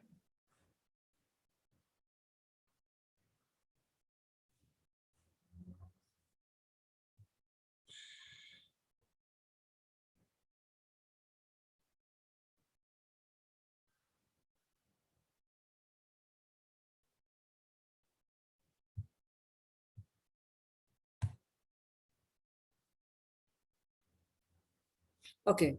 Now, if you look at the main, what would be the feature of the feminist research, as I said earlier, how this is guided by the feminist theory, and woman and gender has always been the focus of the issues, or how you analyze the issues in the society. Now, it includes multiple research methods. They talk about interview, they talk about surveys, they talk about triangulation, and how they are going to depart again from the male-centric research understanding to the feminist research understanding. And then there are certain things when you do when you understand and talk about the research with regards to women, being sensitivity towards the issue and how women are going to understand the research aspect, and what are the methods that you are going to collect a proper, authentic information on the women issues, right? And then it is also, their approach is not just feminism keeping in mind, but it crosses across disciplinary and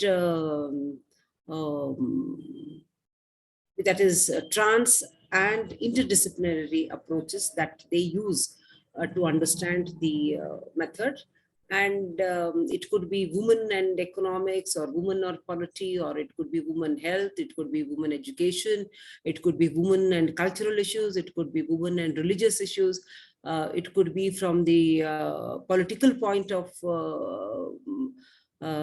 method, or it could be her own understanding of culture, and it could be her understanding of the society, understanding of the society, the immediate reasons, not going beyond the four walls of the society, staying within the four walls of the society, from where actually the research should begin with. And that is how it becomes very interdisciplinary, in the sense that this feminist method approach is going to use. And when you are using this, the main aim is, now you take for an example, why do the girls drop out from school?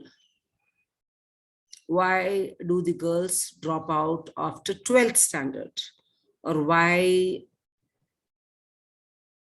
women's health, or why 65 to 70% of girls in our society are anemic in nature? You understand?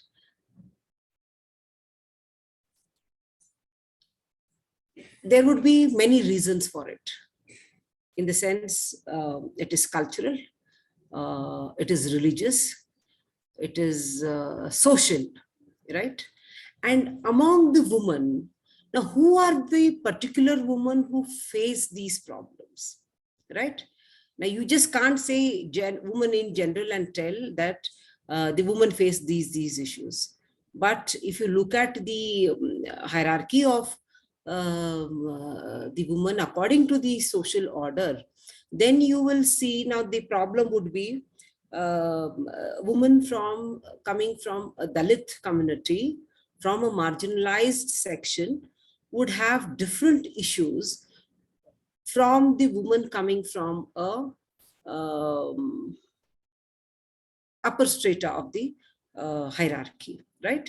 Yes, they are all patriarchal dominated, they are all male-centric issues, but the focus on studying a woman from a particular marginalized community would be different from that of the other women in the society, right?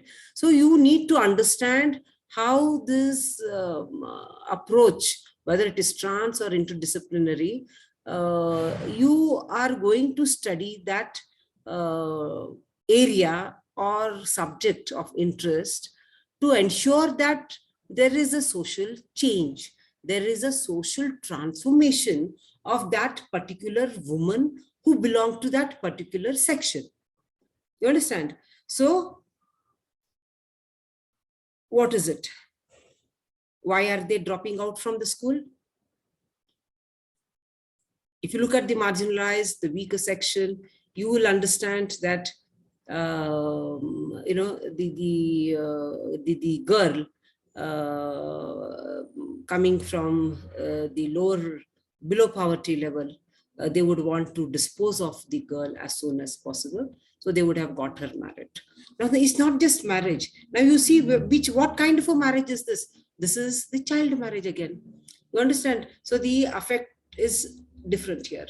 Now what happens now after the marriage? Then what happens to the health of the girl and what happens to the health of the baby? That is also different. You understand? So there is a change.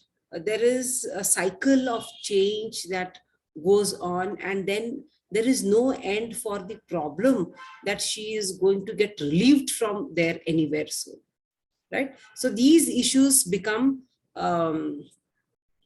these issues have to become a kind of a transformation when you study beyond creating knowledge, not just for the sake of creating knowledge, but that knowledge what you are going to gain from your research needs to have an effect, right? Where you are going to understand the issue in such a way that you are looking for a social change. And how do you bring this change?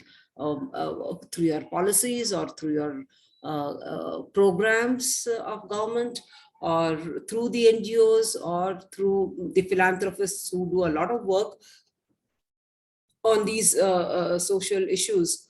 So this is what is happening. Now, I will also tell you an example where I work as a work with an NGO. We look at the Devdasi woman. Okay. Now we are looking at the rehabilitation of the Devdasi woman's children. Now, the government says it has been that Devdasi has been banned, and there are very few reports now and then coming out. But if you go to the interior villages in Karnataka, especially in the northern part of Karnataka, you will find at least 2-3 cases in a period of 30 days that somebody from one family has become Devdasi, and the child is handed over to the temple, and at the age of 13, and then she becomes a mother. Now the father is not known.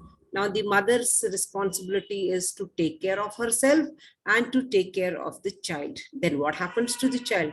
The child doesn't go to school or colleges, and the child is simply loitering around, and the mother has no stable source of income.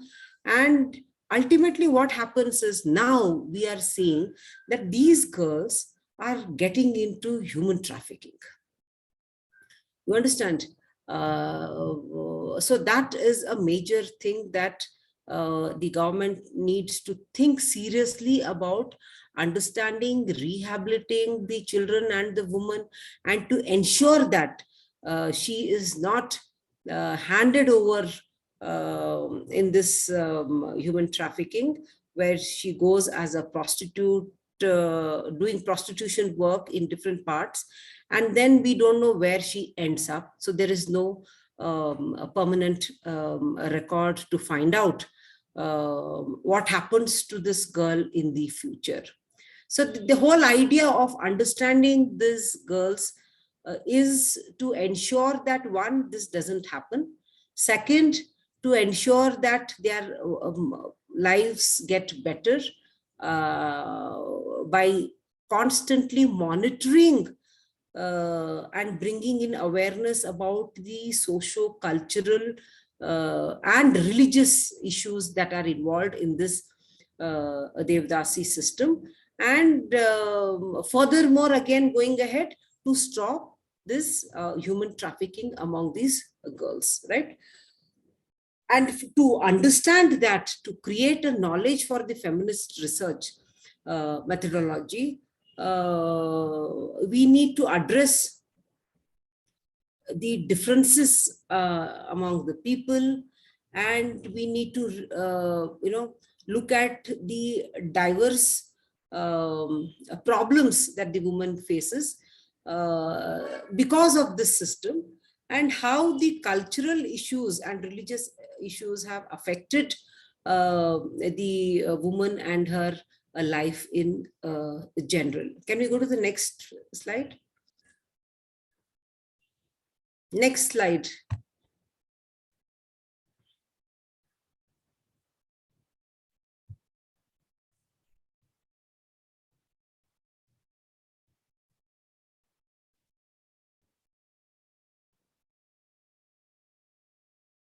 Yeah.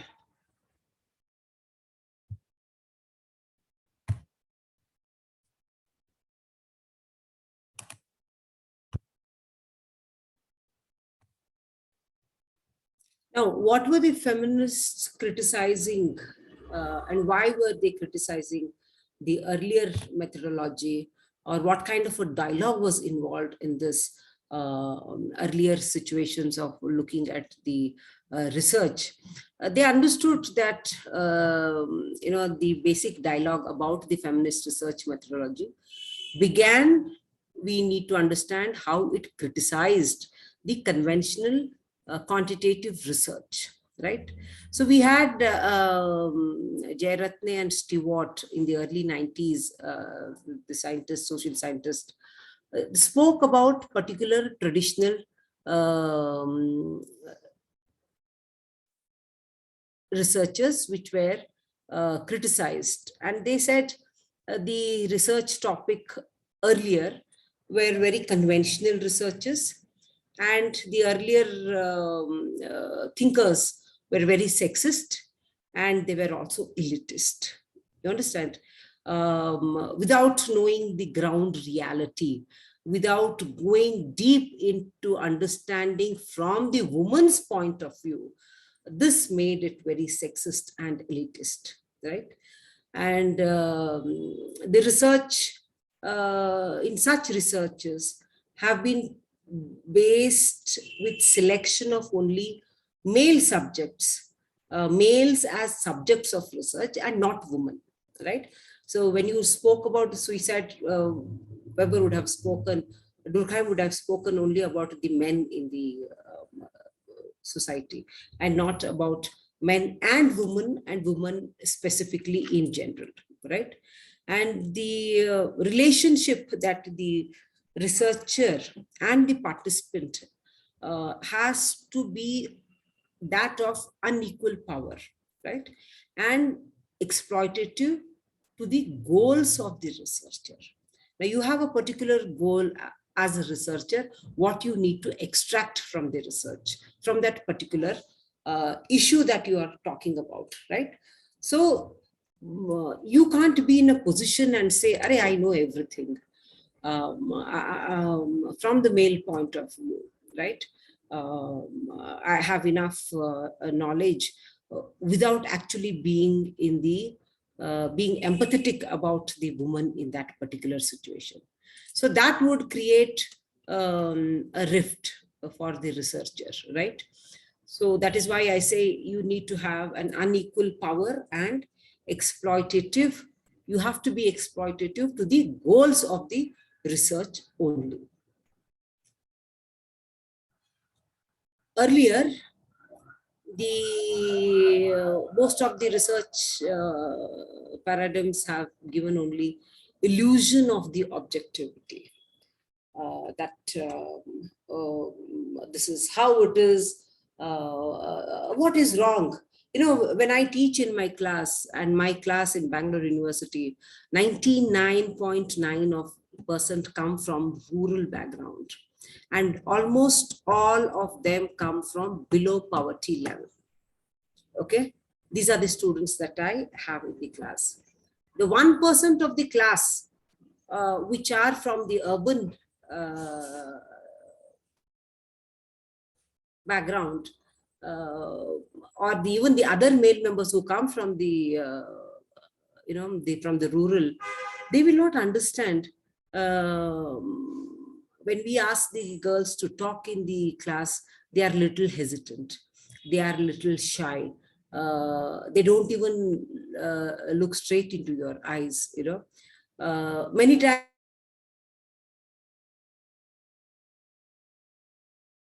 chance at that point of time for them. So they are little hesitant, they are little shy. But you need to know the background, what has led the girl to be in such a position where she was always taught not to be opinionated. She was always taught not to challenge the authority. She was always taught not to raise questions. She was always taught to be quiet and silent. And she was not taught how to raise your head and be bold and talk, discuss, with the people in the society. So culturally, she was restricted to do many things. You understand? So a particular pattern of behavior gets established with the girls. So it's very difficult when you when you are at 23 and 24, you suddenly ask them to do that. You understand? So you need to understand, and then I have to tell the boys that, look, talk to the girls, and they open up in the class and they say, this is how we were brought up. This is how we were told. This is how we were asked. This is how we were, asked not to question, not to be opinionated, to be quiet and silent all the time, right? So in the process, of course, the girl loses a lot on her identity, on her self-control, on her confidence. And then ultimately what happens is the kind of complex that she grows up. It is very sad to see the children at that age in the university facing a lot of challenges and issues. Now, the same problem, if you understand, by putting their issues at forefront, being empathetic, understanding them from their point of view, right? That research will be something different, new, and you are in a position to attain the goal as a researcher, to come to a conclusion that, yes, what needs to be done so that there is a social change in the society.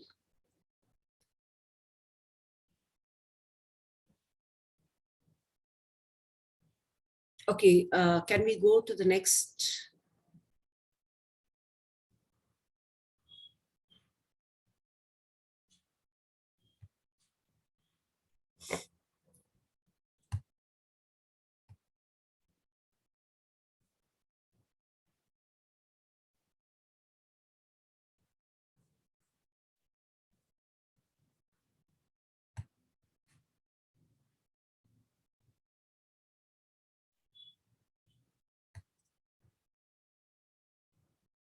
Now, what are some of the aspects that you would see in the feminist research? One is you need to look at the methodology approach, because the feminist methodology has caused a lot of confusion among the researchers. Now, to understand the aspects of feminist research methodology, I said one has to understand the meaning and significance of the various aspects of feminist research methodology, right? So such much of the confusion, much of the misunderstanding about the feminist research methodology has been at the levels of method itself, has been at the method of methodology and the epistemology, right? Often all the three are meant to define feminist research methodology. But however, this is going to help understand what a method, a methodology, and an epistemology is.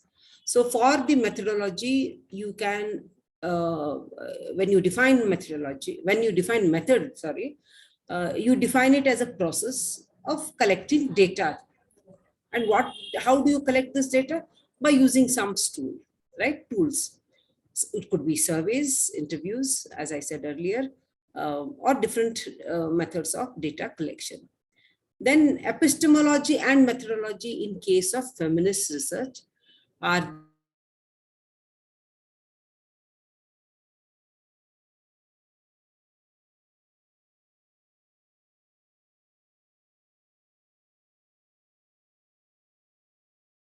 paradigm of framework which is located in the certain epistemology and uses certain methods.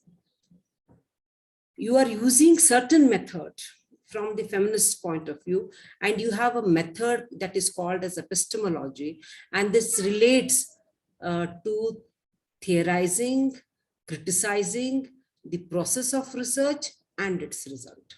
So epistemology, on the other hand, when we define it, it relates to the theory of knowledge production. How are you going to get the knowledge through you by using these methods?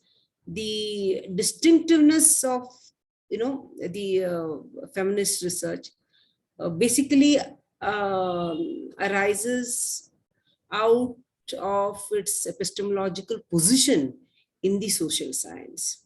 Now, where does this knowledge, the method, feminist is positioned in social science?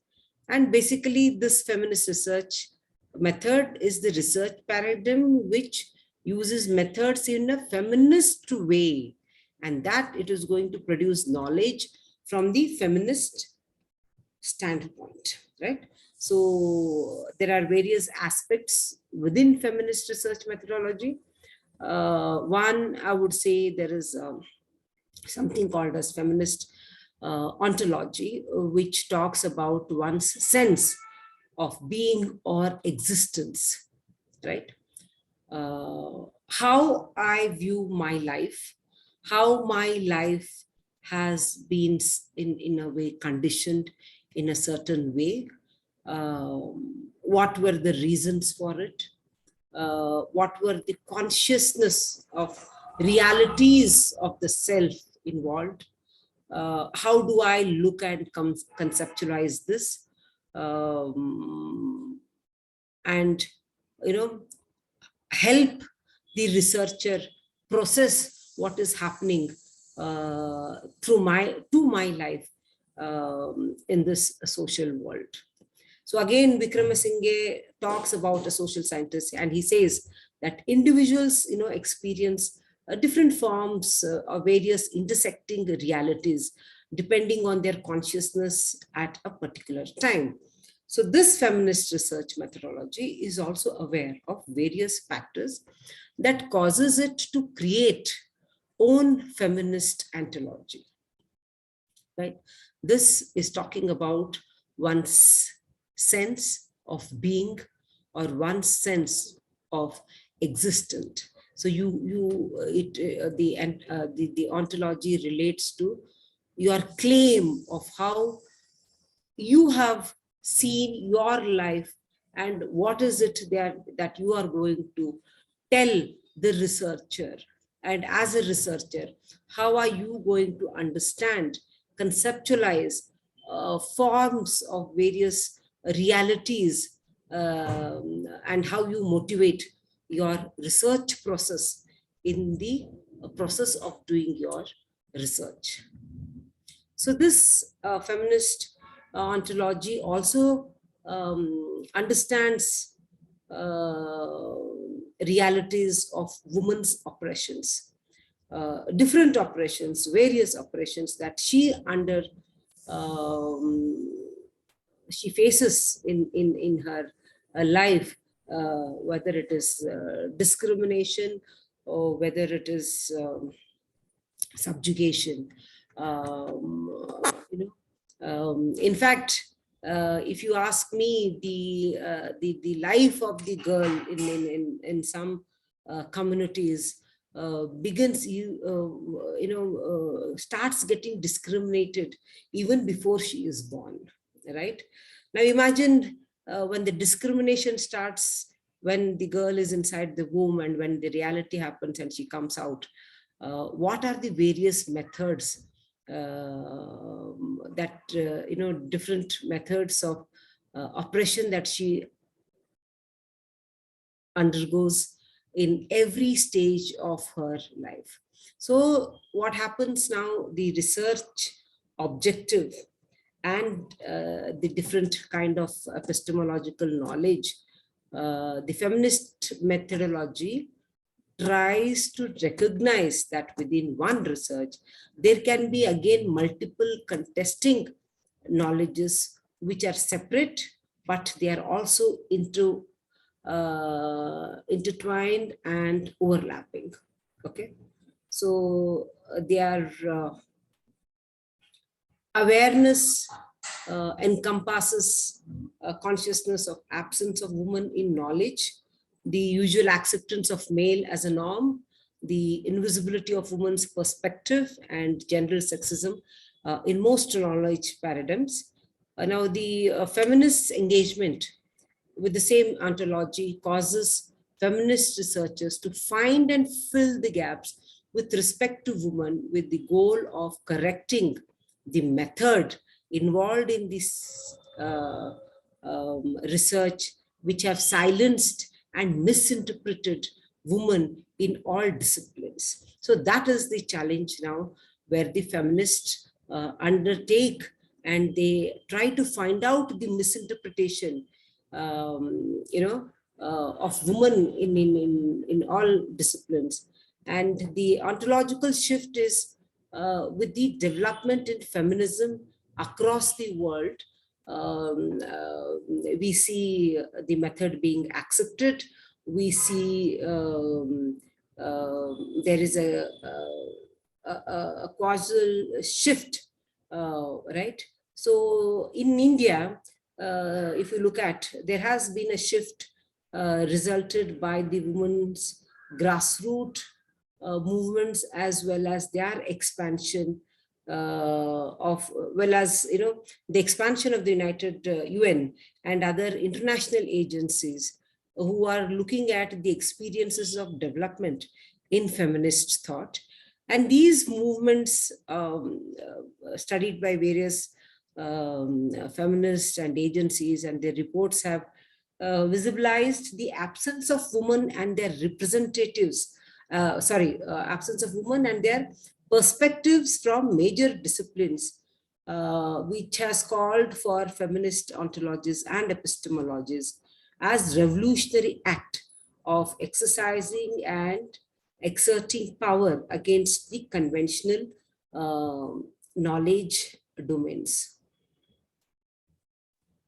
Then there's another aspect called as the feminist epistemology. That is how you view feminist and understand the ways of knowing, feminist ways of knowing certain things, right? So that is the feminist epistemology, that is the feminist way of knowing. And how do you know? How do you need to understand, or how do you depart from the conventional research at the level of epistemology, right?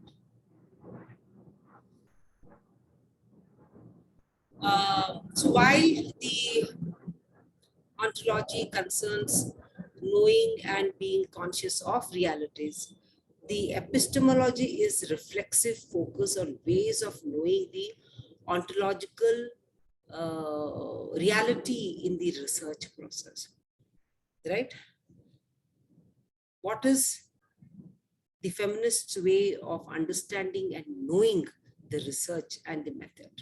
So this involves three things: what constitutes knowledge, the act of knowing, and the ways in which knowledge are understood, or it is analyzed or constructed or applied, whether it is criticized and valid.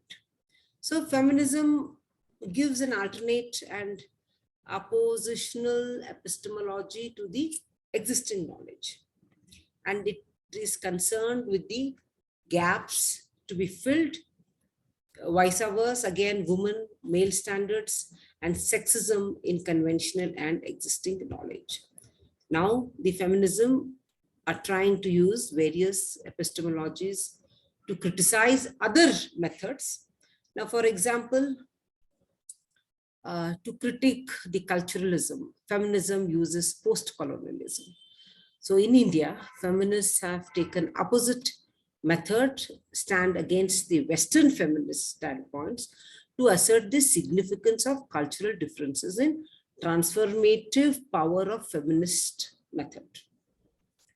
We don't have to believe what the West and their research says when it comes to applying it to our women, right?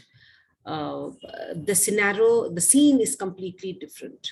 The cultural setting, the geographical setting, the social setting, the political setting, right, of the country that they live in, matters a lot why we are against the Western feminist standpoints to assert the significance of cultural differences in transformative power of feminist epistemologies, that is the method. So in the in the feminist method that is concerned not only with filling the gaps, as I said, in the conventional knowledge from the feminist perspective, but it is also with feminizing research and knowledge production process, right? So we need to be careful that this has to be viewed in this particular session, in this particular format for the understanding of the research and to bring about the knowledge production process, to work in a proper method when you do a research.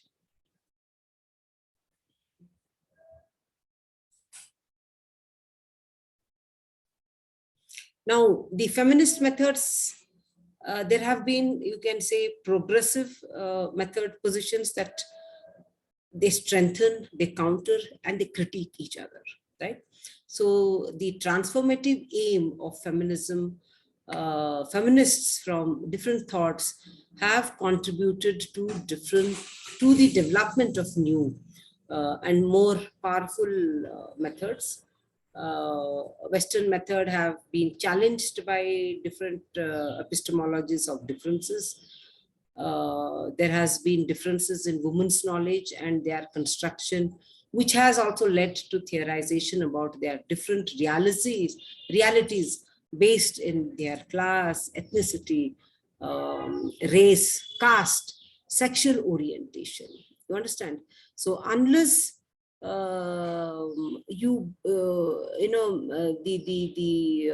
realities are told by the person involved in that particular situation, your method would be incomplete, and you would end up in a sexist or an elitist approach, not knowing the reality from the person's point of view.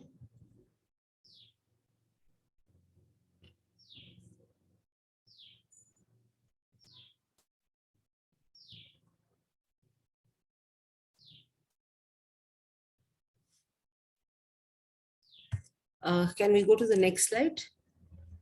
How much time do I have, Professor? 15 minutes.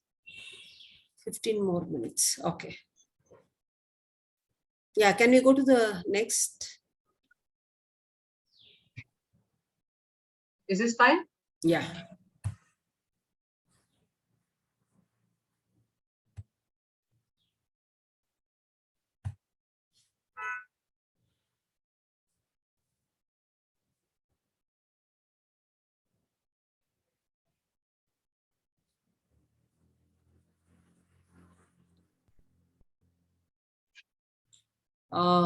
Now we come to the ethics part involved in the feminist research methodology. Now, ethics, instead of generalizing, we look at feminism apart from being a thought, it also is a form of ethics. We also look at it in a form of ethics that should be guided by a creation and construction of knowledge. Because the term feminism talks about two things. One, its commitment to expose and to eliminate the inequalities and power differentials between and among women and men. So there is a clear distinction between men and women and men, the inequalities that are involved and the power differentials that are involved, right? Second, the ethics that should be again considered in its use of means for such a commitment. Now, Vikramasinghe, who talks about the woman ethics, also talked about the responsibilities and the accountability that is involved during the feminist research. One, he says the researcher has responsibility and accountability to the feminist politics on the broader level and to the participation at the level of the research process. So the researcher basically needs to be responsible for his or her choice of method, that's the ontology, the theory, the ideology, and she needs to be accountable for the consequences of her research process and outcomes, right? Now,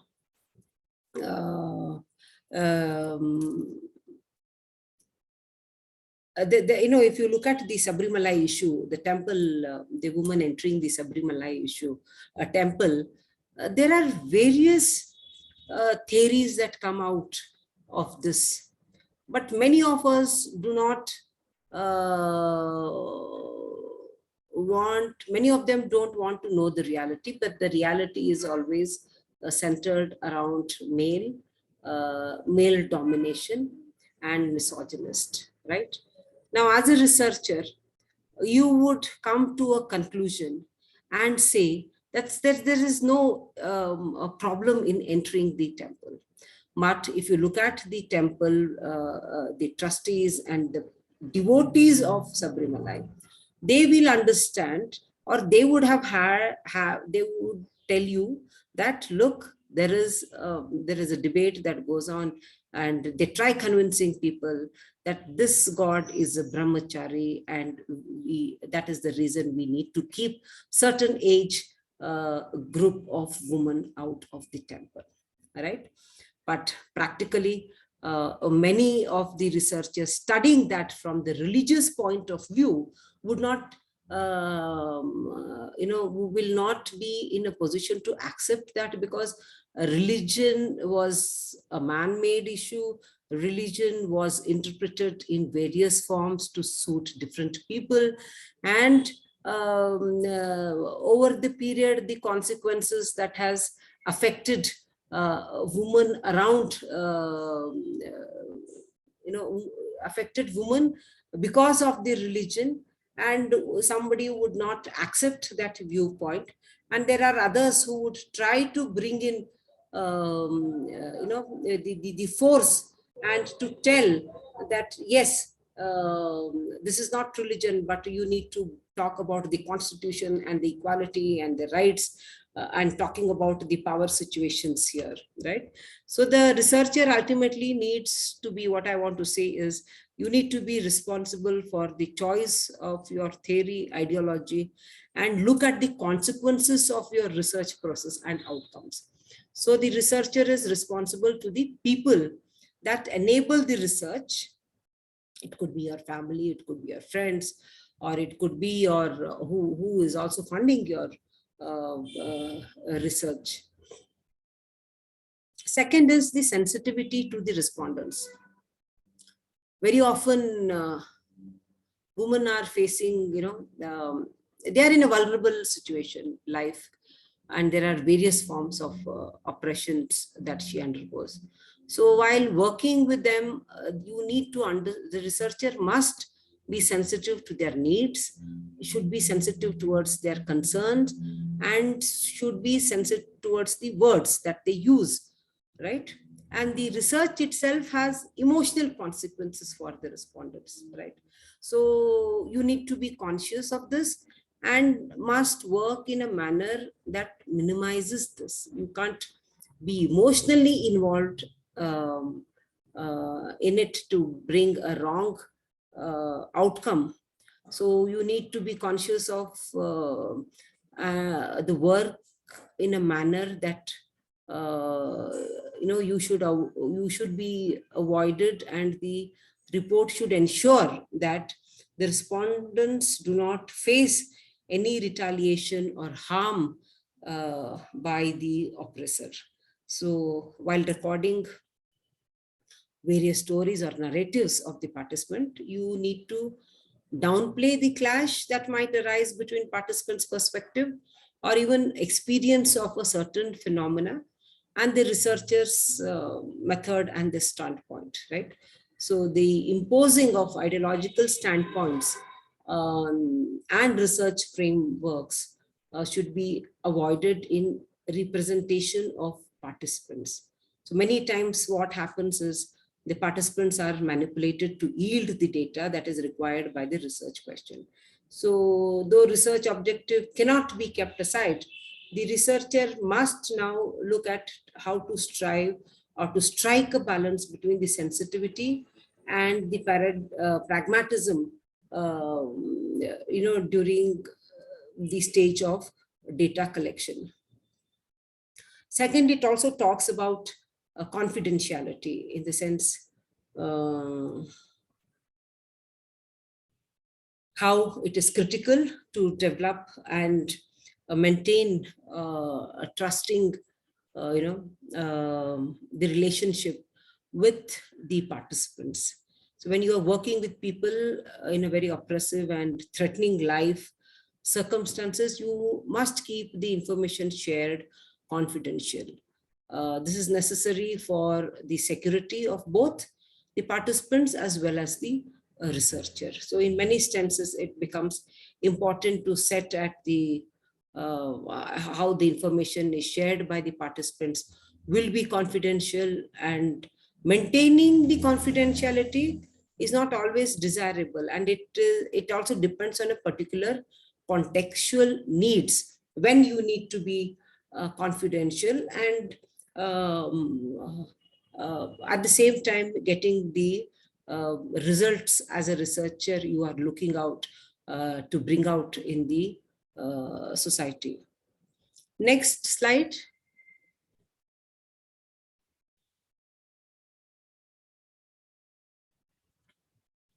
Okay, so with the whole module of today's class, when we spoke about right from how the feminist methodology differed from the classical thinkers and conventional theories and methods to understand the women's issues, we can only conclude by understanding where women have always been excluded from knowledge making process by men, right? So the male-centric knowledge has only served the purpose of male. Fundamentally, when you look at the feminist research challenges, such knowledge making using certain basic elements, and it has characterized by production of knowledge as well as social change. Grounded in feminist beliefs, the researcher focuses on the meanings women have of their world, and being both interdisciplinary and transdisciplinary, this approach of research addresses various issues, especially the feminist method, from different perspectives. And the feminist research cannot again represent the voice of all women, right? But it has been continuously creating new knowledge based on every woman's everyday realities and experiences, which is promoting or which is also promising to be a solid ground for enhancing structural changes that we need to bring in this social world.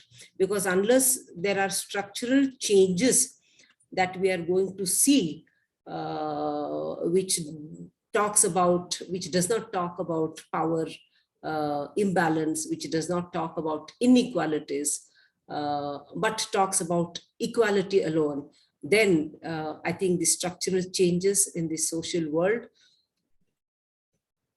enhancing structural changes in the social world, would be a great place where women can live their life and take care of their identity and establish a fulfilled, developed, prospective life in this social world.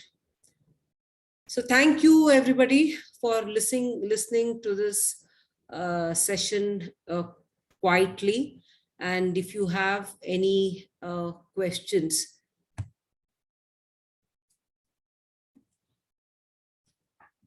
you can ask.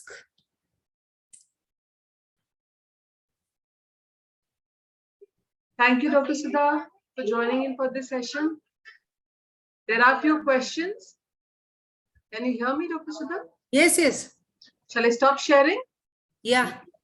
Okay, all right. So there were a few questions, which let me thank you, and then we'll take up your questions, which are there in the chat box, and then we'll end the session. So thank you, Sudha, for taking time out for conducting this session. And as usual, it's a pleasure to hear you and especially on this topic on feminist methodology that you have taken up. I'm sure the participants will agree with me when I say that you have provided them with new insights on the feminist methodology and how to keep the aspect as a center or the core to our research and how to go about doing it, etc. You have gone in detail on all these sessions. So thank you. I think there are a few questions. I'll just take it up till the time Dr. Deva joins in.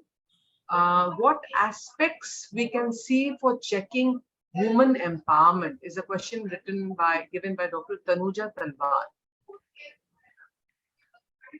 What aspects we can see for checking women empowerment? I think if I understand correctly, meaning what aspects, what are the parameters that you can take for measuring or checking or understanding women empowerment? If I understand, that would be a question. Am I right, Dr. Tanuja? You can write yes or no.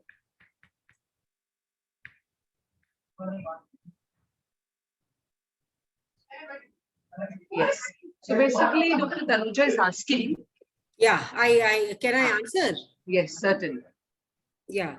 See, when you talk about women's empowerment, you need to keep in mind certain components, right?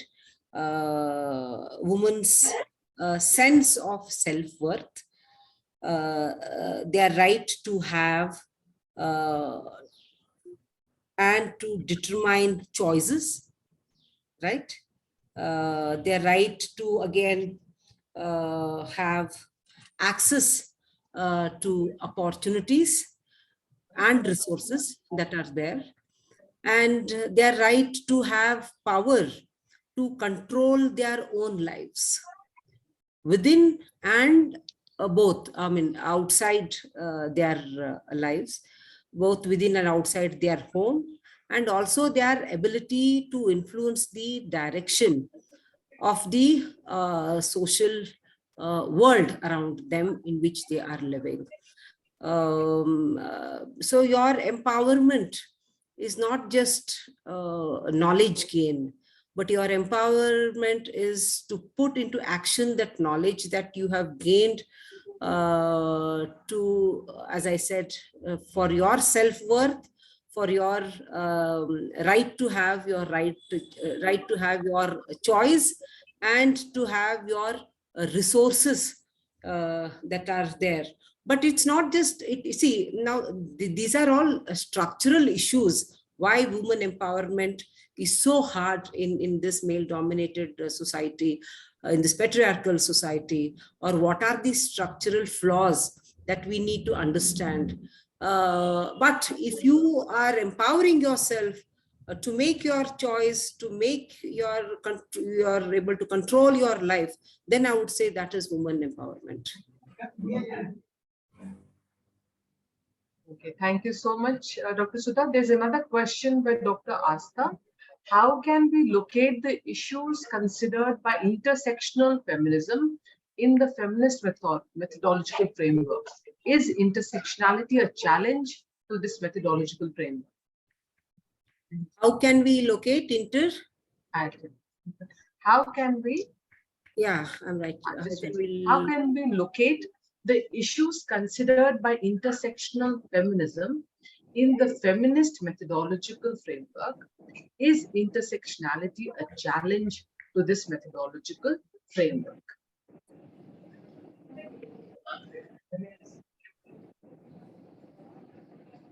Yeah.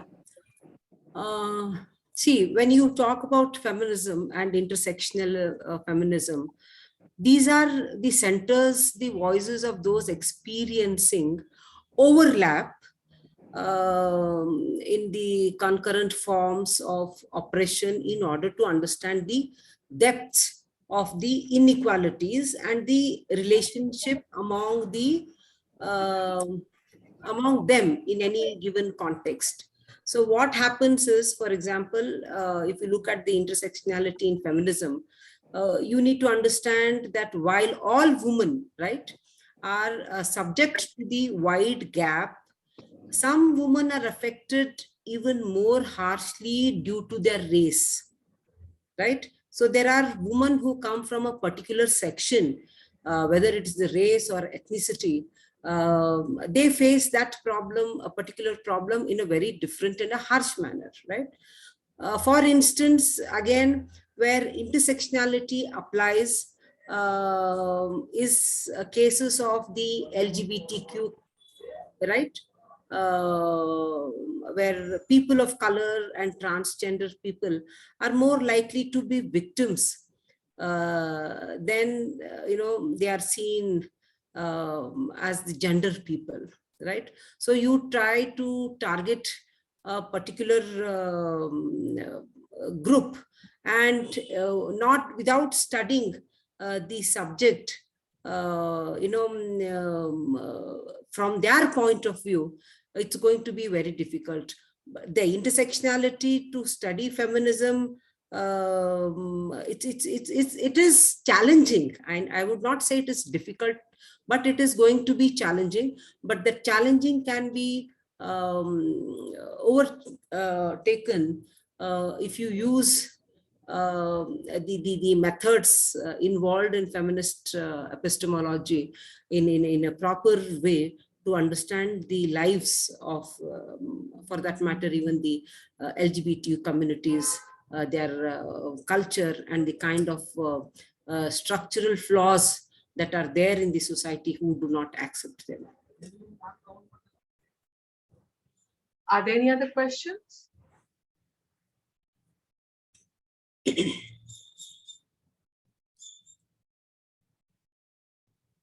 All right, there's a question by Dr. Mayank.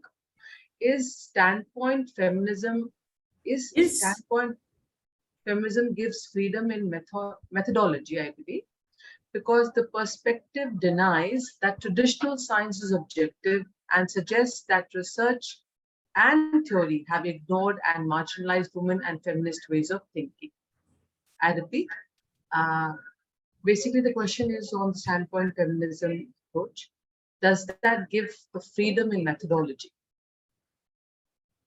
At the same time, he's asking that this perspective denies that traditional science is objective and suggests that research and theory has ignored and marginalized women and feminist ways of thinking. So basically, if I understand correctly, what are your views on standpoint feminism? Does it provide freedom in methodology? Yes, it does give you a freedom, in your research, and it talks about understanding women from her perspective. It is talking about women's lives at the grassroots levels. It talks about their experiences, and there is nothing wrong in bringing out the truth as it is. So you have to have the freedom to write the truth and not the false. You understand? So how honest you are in bringing your research conclusion is based on the matter that you are collecting from the your respondents who are a living example, living in such kind of experiences. So it will definitely give you, it does give the researcher more flexibility, more freedom in bringing your research question. Okay, thank you. There's another question that has come from Pooja Raj. Can we call the absence of woman and women's experience in the conventional epistemology as structural injustice? Yes, It was a structural injustice because many women were not into gaining knowledge. Many women were not into collecting knowledge. So it was only the male members who were doing the research. So when they did it from their point of view, it became very racist, and it became very sexist and elitist. All right, thank you. So I think we end because I think there are no further questions. Over to you, Dr. Liu. Thank you, ma'am. Thank you, Sudha ma'am, for giving your prestigious time to us and enlightening us with such a crucial topic on which we have never thought about, like discussing on the feminist research methodology. We have we have done a lot of research on feminism, but making feminist research methodology, this is something new concept which you have given us. Thank you, ma'am. Thank you so much. Thank you. Thank you so much. Thank you, ma'am. Inviting me. Thank you, Dr. Sudha. So thank you, and I wish all the participants a bright future with good research and good topics. Very true.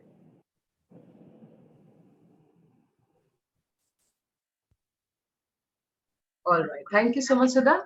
Yeah, thank you, Professor Shruti. Okay. Thanks a lot. Yeah. Okay.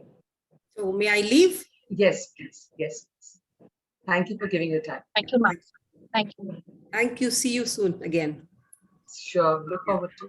Bye. Bye. Bye.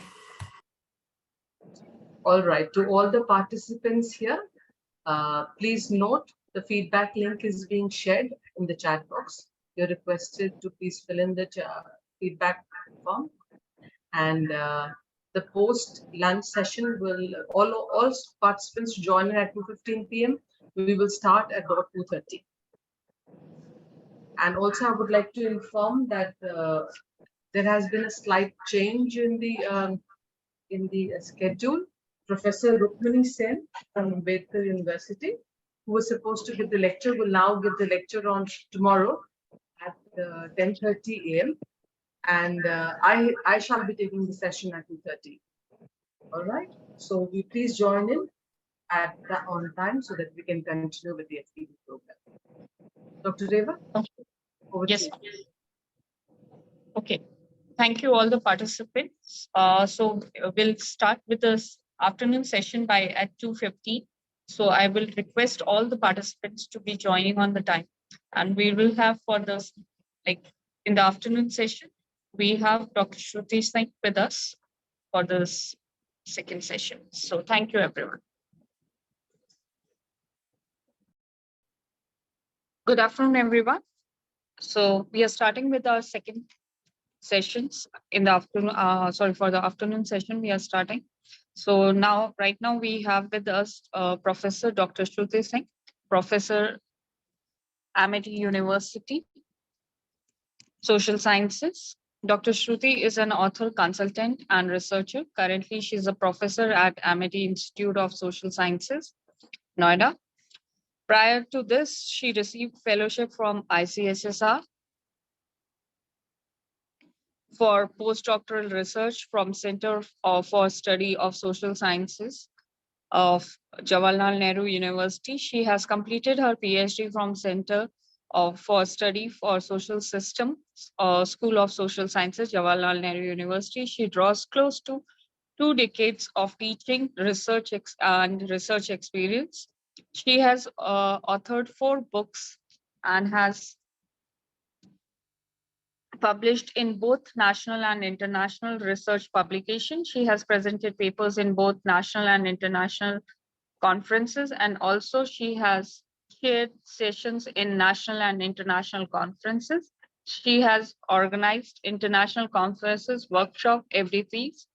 She is a life member of Indian Sociological Society. So we start with the session. So over to you, ma'am. Thank you, Dr. Reva. All right, good afternoon, everybody. As you all must be aware that I have been there at the start of the session, and as we move on, to day 3 of the afternoon session. And as we are coming to the end of the day session of the day 3, I would just like to, do a quick, before I start with the lecture, the session that I will be taking on would be on digital ethnography. So before I move on and discuss on digital ethnography, let me do a quick recap of what we have done over the past 3 days. And I'm sure all the participants who have been there for the past 3 days would, would agree and would acknowledge the fact. And so that is why I just wanted to bring that into the stream of the FDP session. And so that, you can locate what we would be discussing today. So if we see, on day 1, we had Professor Manish Verma, who talked about the art of writing a research paper. And he also very finely differentiated and distinguished between a research paper, a review paper, and a position paper. I'm sure each one of the participants would have, by the end of the session, would know the difference between the 3 papers. And he went into detail in discussing about, what are the features what are the features that define these 3 types of paper. So that was one interesting session that we had at the start of the session. Then in the second, on day 1 post lunch, we had Professor Aditya, who talked about, again, research methods, focusing on the area of media. So he basically talked about the different approaches and methods which are applied in media research, and he gave a complete and exhaustive list of the different research methods which are applied in media, where he, talked about starting from archival methods which are used in media studies. But apart from that, the important point that he discussed about media was that media is the center. He took it as media as a center of different social sciences, and he talked about the multidisciplinarity nature. He focused on that. So, we as social scientists, each one are aware of the fact that, the different disciplines in social sciences, be it sociology, be it political science, be it history, we, there is an interdisciplinarity between all these different sciences. So he focused on that, and then he talked about the different methods, the research methods that can be used in media studies. And interestingly, he went into detail on all these methods. He talked about archival method, content analysis, and so on and so forth. And at the end, he talked about the computational method. Now, that's a very interesting research method, and it's an upcoming area of research, of computational method in social sciences, wherein I feel, in my opinion, we need one FDP only for computational method in social sciences. Though there's a lot of work that has been done, but the idea of computational research method in social sciences is still new here in India. So that is again a very interesting aspect that Professor Aditya mentioned in his session. So that again was a very interesting session that we had on day 1. Then again on day 2 we had. We learned about review of literature, the relevance and the importance of review of literature in a research paper. I think all of you would agree that review of literature is the core, is the center, and it is the pillar of a good research paper, because it's only on the basis of review of literature that you're able, to define the problem of your study, to find the gaps which are there in the study, and what is the area that you would like to focus on and develop your paper on. So one cannot, we would be, howsoever we may repeat the issue, the fact remains the same that review of literature is a very important aspect of any research paper. And it's a very important research, when we talk about research methods, we have to understand that review of literature is an integral part of a research analysis. Then we had discussion on research, the difference between research method and methodology. We went into the theoretical underpinnings of what is a research method, what are the different characteristics of research method, and how research method is different from research methodology. So the theoretical aspect of it was taken up.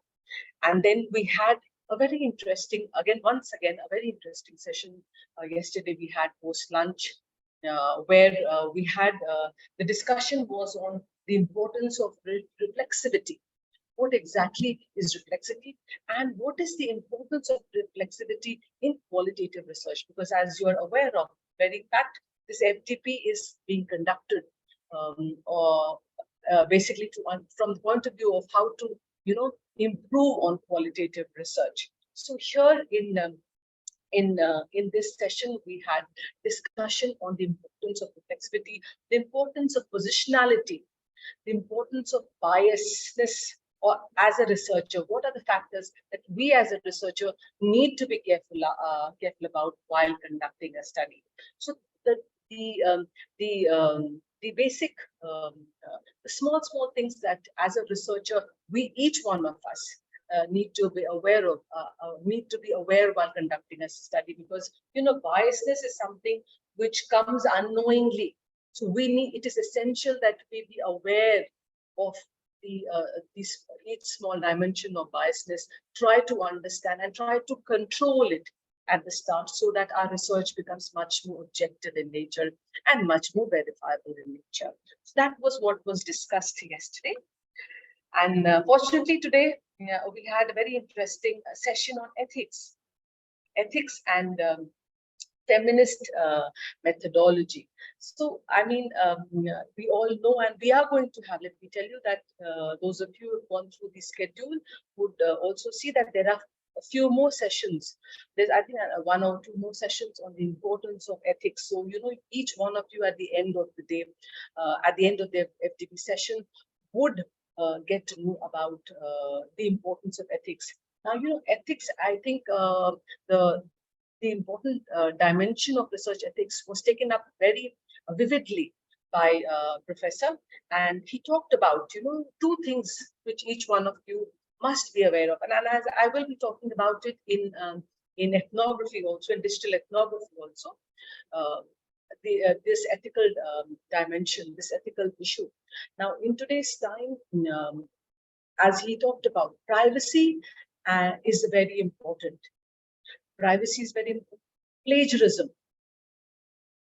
Plagiarism is again very important, and as he had mentioned that, many professors have been, many faculty members have been debarred just because their published work was plagiarized. So plagiarism is again something which is, which each one of us, as a researcher, as a faculty member, need to understand that it is very important. While writing a research paper, ensure that we do not copy somebody else's work and make it our own. And the third important thing which he mentioned about, and which I will be discussing too in my lecture, would be on informed consent. Now, in India, perhaps we do not have a one common single policy that applies to all universities. Each universities have prescribed their own ethical policy broadly under the lines of what has been defined by UGC. So the issue of informed consent is multidimensional, and it has small things which are very essential, and especially in today's time when we see, we are much more digitally, each one of us are much more digitally aware, and our lives, technology is playing a very crucial role. So, for example, the simple example which I say is this entire session, we are able to hold it in online mode only because of technology. Earlier, we wouldn't have thought about it. About holding online sessions. I think pandemic in a way has brought in technology and has intertwined, has brought in technology much closer to our lives. And as a result, our lives are being intertwined by by technology. So in my lecture, in the latter part of my lecture, when I discuss about digital ethnography, I think each one of us will be able to relate that our lives today in present day times are very much technologically defined, and how we are, and how it is playing an important role in our lives, and how we can use technology, to improvise on our research method. So this entire session is about, we had conventional ethnography. Now we have moved from ethnography to digital ethnography only because of technology. So how technology is bringing about change, and how we as researchers need to adapt ourselves, need to reinvent ourselves in this due to these changes in technology. So basically that is what my entire session is all about. So I will first start with the basic, with the basic premise of what is ethnography. So when I say ethnography, please keep in mind I'm talking about conventional ethnography. So here in the first part of my session, in the first part, so I'm just giving a basic outline of my session, where in the first half of my lecture I will be talking about ethnography. Ethnography, as we have understood in social sciences, as a qualitative research. And when I say ethnography, here I'm talking about conventional ethnography. What are the advantages? What are the challenges? And then I'll move on to talking about digital ethnography.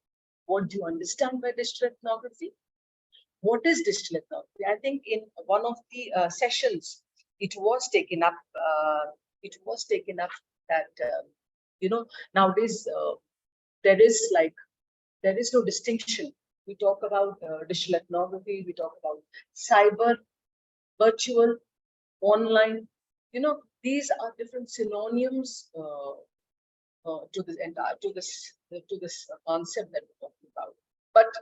But for the sake of our learning, we are going to we'll focus on digital ethnography or virtual ethnography. We'll call it as that in my session. This is all I'm Then I will be talking about how we can use digital ethnography as a research method. So that is how I will be going ahead with my lecture.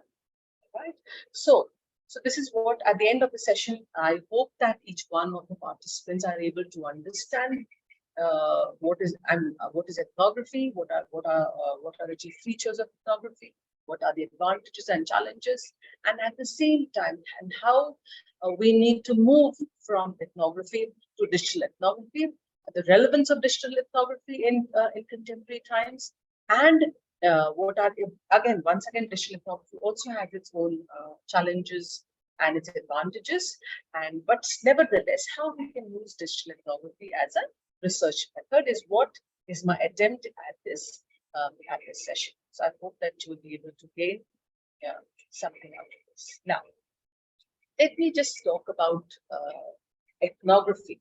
Now, ethnography is not the topic of ethnography, as you're all aware, is not a new topic. It's one of the oldest research method in social sciences, and we all know that ethnography is basically a qualitative research method. All right. So once again, the importance of ethnography as a research method, because it is qualitative in nature. All right. And what does it involve? It basically, if you see, qualitative ethnography as qualitative research involves studying people and their cultures.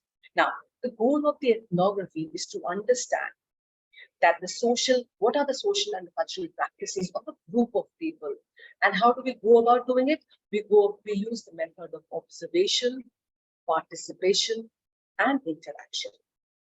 We all know these are very simple terms. Each one of us are aware of it. Observation, participation. Now, participation, there are two types of observation that can be done in an ethnography. It can be participant observation. It can be non-participant observation. We'll talk about it in detail later on. So participation is also, now, there's a difference between participant and non-participant observations. We'll stop here. We'll talk about that later.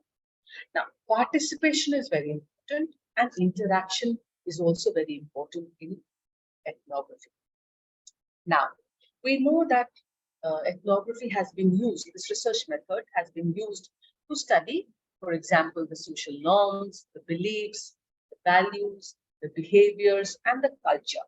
But the most important thing that you need to understand is that basically the purpose of the ethnography is that it allows an in-depth understanding of any culture, of any society, and it gives us valuable insights into their world.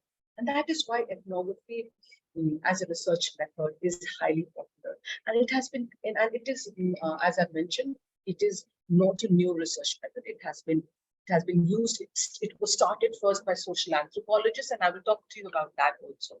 So it was started by social ethnography as a research method was started by social anthropologists as a research method. And of course, the role of Malinowski, Bronislaw Malinowski, in bringing about ethnography is, each one of us need to understand, has been crucial. So it was only Malinowski who as a social anthropologist, introduced the concept of ethnography as a research method in social sciences. Now, he in his study, his contribution lies in the fact that he introduced this method of data collection, this rigorous method of data collection in social sciences. All right. So we all agree. So if you see, ethnography was introduced during that time, though it is a qualitative research method, but it was used as a method to collect data about society, about a group of people. What are they? Try to understand the culture of that group of people. So this is how ethnography as a research method, conventional ethnography as a research method, as a tool for collecting data was started. Now, the idea was to go into the field and to collect data from there. So going to the field work also forms a very important aspect. So going into the field, interacting with people, participating with them, observing them, and then with the help of that, collecting field notes, writing about them in detail was what was ethnography. So participant observation and in-depth interviews are at the core of ethnographic. So how do you get to do participant observation? In my previous slide, I talked about observation and I stopped because I said I'll talk about participant and non-participant observation later. But participant observation is not as easy as it sounds.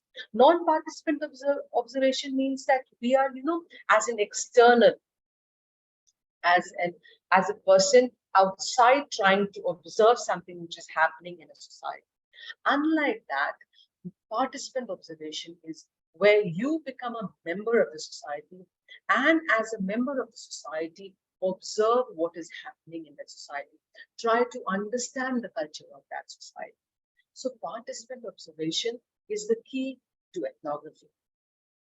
In depth, because once you become a member of that society, once you build rapport, that rapport building becomes very important to become a member, because you just can't walk into the group and become a member of that group.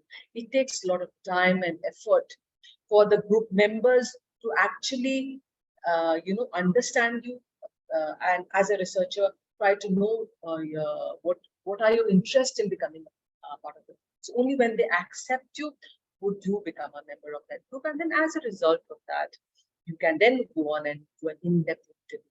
So participant observation and in-depth interviews, they are the core of any ethnographic work. And it is only through participant observation that ethnographers gain access to people's way of life, not only by observing behavior, but also by sharing their daily life routines and social meanings. All right. So this is how an ethnographer goes about doing his or her field work. So in this sense,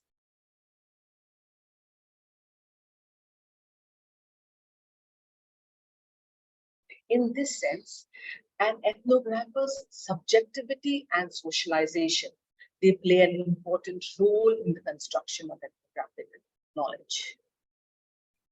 They are not factors that should be avoided for the sake of greater objectivity, but constituent elements that have to be controlled and put into work in the data analysis and interpretation. So as a result, the ethnographic fieldwork is a theoretical description of the cultural patterns that cross-cut different domains of social activity. And this ethnographic practice perspective is anchored in the grounded experience of the ethnographer, as well as being contextual and holistic in its scope. Let me just stop for a minute and explain to you about this. So basically, you know, the ethnographer, when he goes into the field work, when he goes into the field and starts collecting data, all right, he comes up with a detailed features or aspects of that society. Why is it happening? How is it happening? What are the reasons? He only does not describes it. He also, as a member, tries to analyze why it is happening. This is the difference that comes forward when you do participant observation. So, and as a result of which he comes up with theoretical description of the cultural patterns that are existing in that society. So his work is anchored in the grounded experience, grounded meaning on the field experience, on the experiential understanding. That is a knowledge which comes due to experience. And as well as it is holistic in its scope. So basically, ethnography is something which aims at giving us a holistic view of the different dimensions of society which is being studied. Now, what is the process of conducting ethnographic research? Now, most importantly, first and foremost in the conventional ethnographic study, the first process of conducting ethnographic research lies in first selection of a group or a community to study. Now, this is very important. You cannot just, without any knowledge, go into any field and start studying. It has no relevance. So you have to do some groundwork. You have to do some background work and find out as to what exactly, which society or which that you would like to study. So selection of a group or a community to study. So when we are talking about which group or which community to study, we use purposive sampling. That is, the researchers choose a specific group on the basis of certain criteria, right? Now, once the group has been selected, the researchers immerse themselves in the culture by spending time with the community. So immersion is again a very important aspect of ethnography. Participating in their activities, observing their behavior are crucial dimensions of ethnography. Then data is collected through field notes, interview. Now you have to remember these interviews are not structured. They are unstructured interviews that happen on the group, and audio or video. Now, in conventional ethnography, the aspect of audio and video is not there. It is now, which is when I talk about digital ethnography, we'll discuss about that in detail. And then after that, the data is analyzed to identify patterns and themes within the culture. So once you have collected the data, once your field notes are there, then you study the field notes. You try to identify, you try to analyze what are the cultural themes, what are the cultural patterns that are existing in society. I'll give you an example here for the process of conducting ethnographic research. This is an example I'll tell you about my own experience, because my PhD work has been done on ethnography. Now, I did a study of domes in Eastern Uttar Pradesh, basically of Gorakhpur district. But the first thing that I did was selecting the group or community to study. So for that, what did I have to do? I had to go through different gazettes, go through government documents, through census data. All right. And on that basis, I did basically my study was a part of Dalit ethnography. And I had basically studied about the domes. Now, domes basically are a scheduled caste. And there are different types of domes. I don't know if you're aware of, for example, domes of Benares is very famous because those of you who are aware would be knowing that when the body reaches the burning heart, it is the first person who's going to lit the fire is the dome. All right, so we have this very good book. I don't know whether you're aware, Death in Benares by Jonathan Barry, where he talks about those kind of domes. Now, so but basically what I did what I studied was the domes who are basically artisans. So when I was doing this background research and trying to understand as to which group or community to study, which location and where, you have to, this purpose of I'm coming to the point of purpose of sampling, is you have to, when during your reading time, you have to understand as to what are the features, what are the different aspects that you're going to take into account while studying one particular group. And then during my study, when I was studying that, I found through the different gazettes, I found that when I was trying to trace the origin of domes, and during my time, not much work has been done.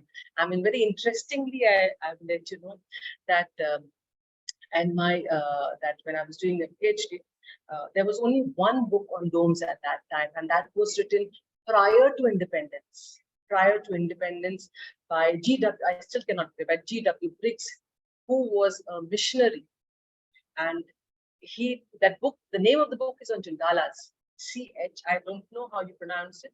It is Candalas, and he has given a detailed description of the domes during that time, about the origin, the history, and he talks about it in detail. So unfortunately at that time, I didn't have any. I'm sure not much work has been done on domes, but at that time, not much work was had been done on domes. And it was very interesting that when I was going through the gazette, I found that through one of the books that the origin of the domes that I found was in Romangarh place in the Mariaganj in Gorakhpur, and thereby, and from that point of view, I selected my sample from there and I did my ethnography. This is just to tell you, how you need to go about, how purposive sampling is very important. That before you enter the field, you need to know where to go, which place to go, and why you need to study them. It has to be obviously in alignment with your research interest, and on that basis you'll pick it up. Now, so as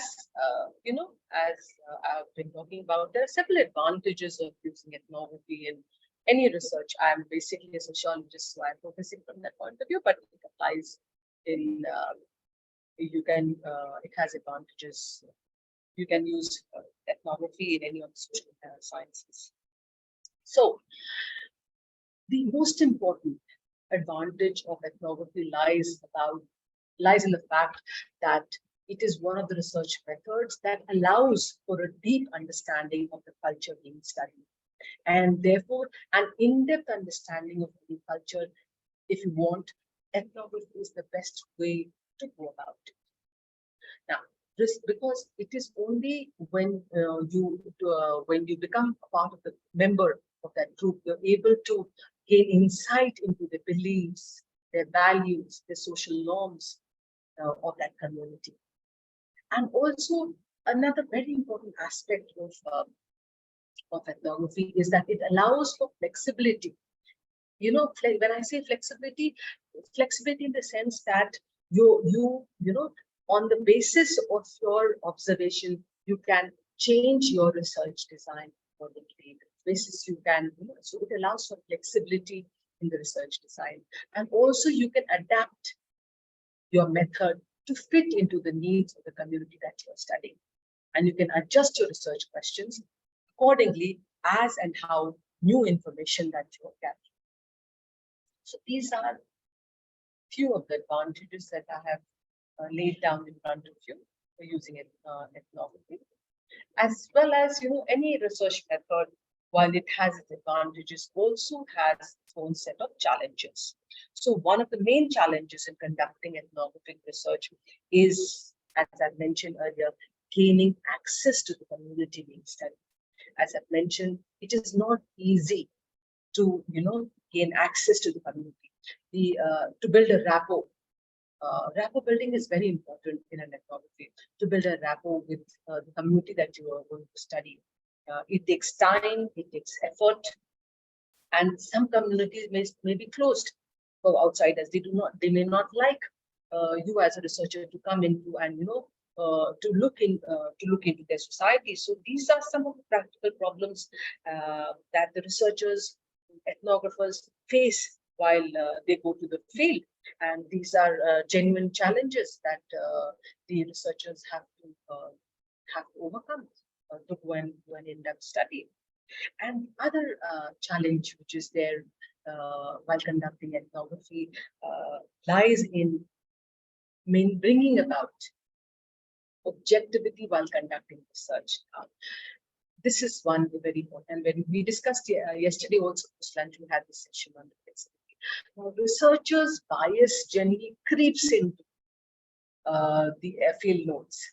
So, as a researcher, one needs to be very fair and very clear to not allow the inherent biases while doing the research study. And as yesterday post lunch, when we were having a session of Professor Shweta Prasad, and she was saying that when she was doing a research study amongst women, with some women, and she was mentioning that how my own biases was streaming into what the subject was saying. So in ethnography, one of the biggest challenges, of course, participant observation, gaining access to the community is a very Herculean task. The other task, very important task, again, a very important challenge is the challenges of maintaining objectivity in research. And because unknowingly, the researcher's bias enters into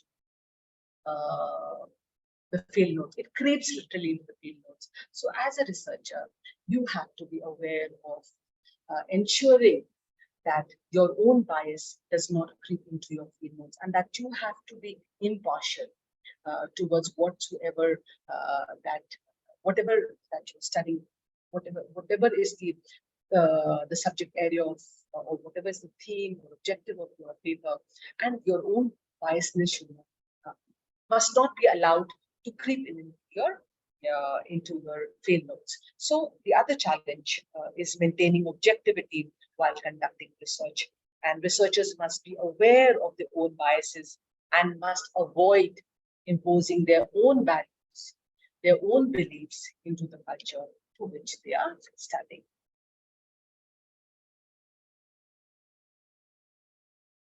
Now, along with this, there are also several ethical considerations in ethnographic research. Now, there is a lot of emphasis on ethics. Please remember that each one of us, as a scholar, as a research scholar, as a young academician or faculty, we need to be aware of ethics. We need to take that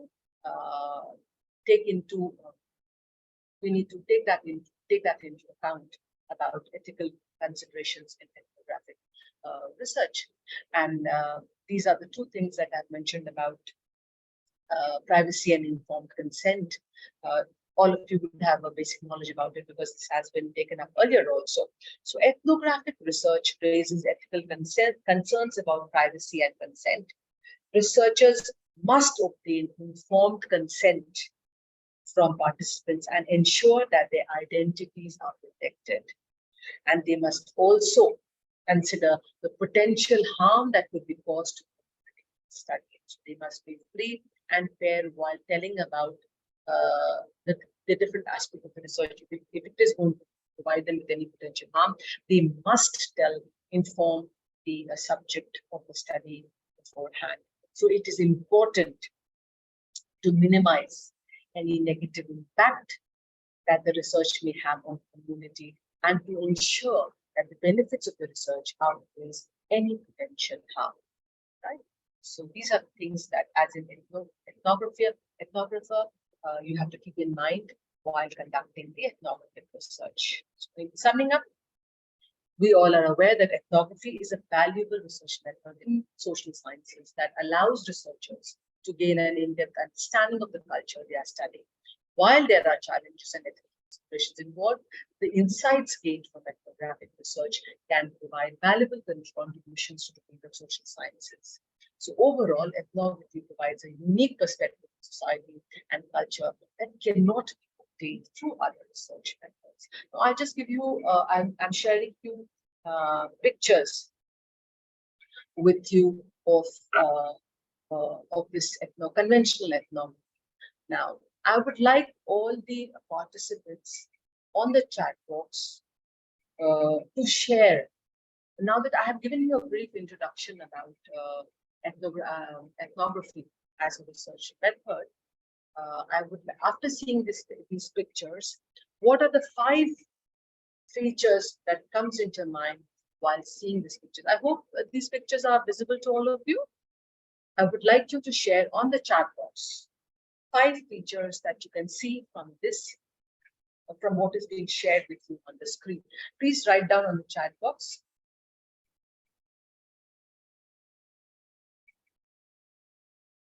Each one of you. Whatever strikes you when you see this, after having discussed this, what do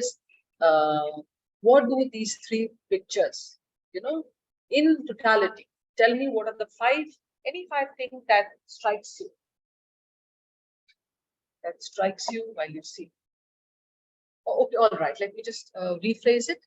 All these 3 different pictures talks about the conventional ethnography. By seeing these 3 pictures, what are the 5 things that comes to your mind about ethnography? I would like you to write that.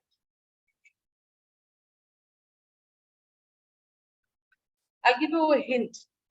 Now, if you see all these societies, when you see this picture, the first thing that that comes as a social scientist should come to mind that they are all traditional societies. Yes or no? Rural-based society.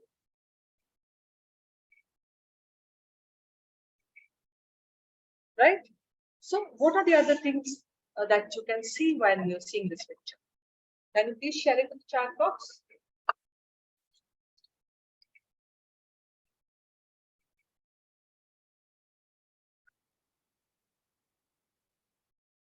All right.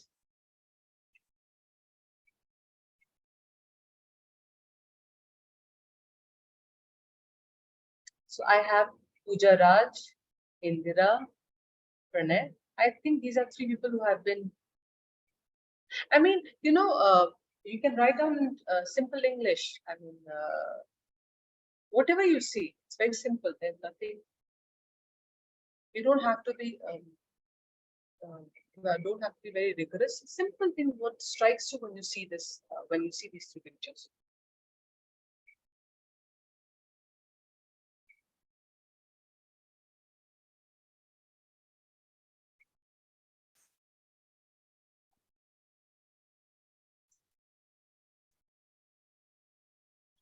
I think these are the 3 participants who I see and have been very active also.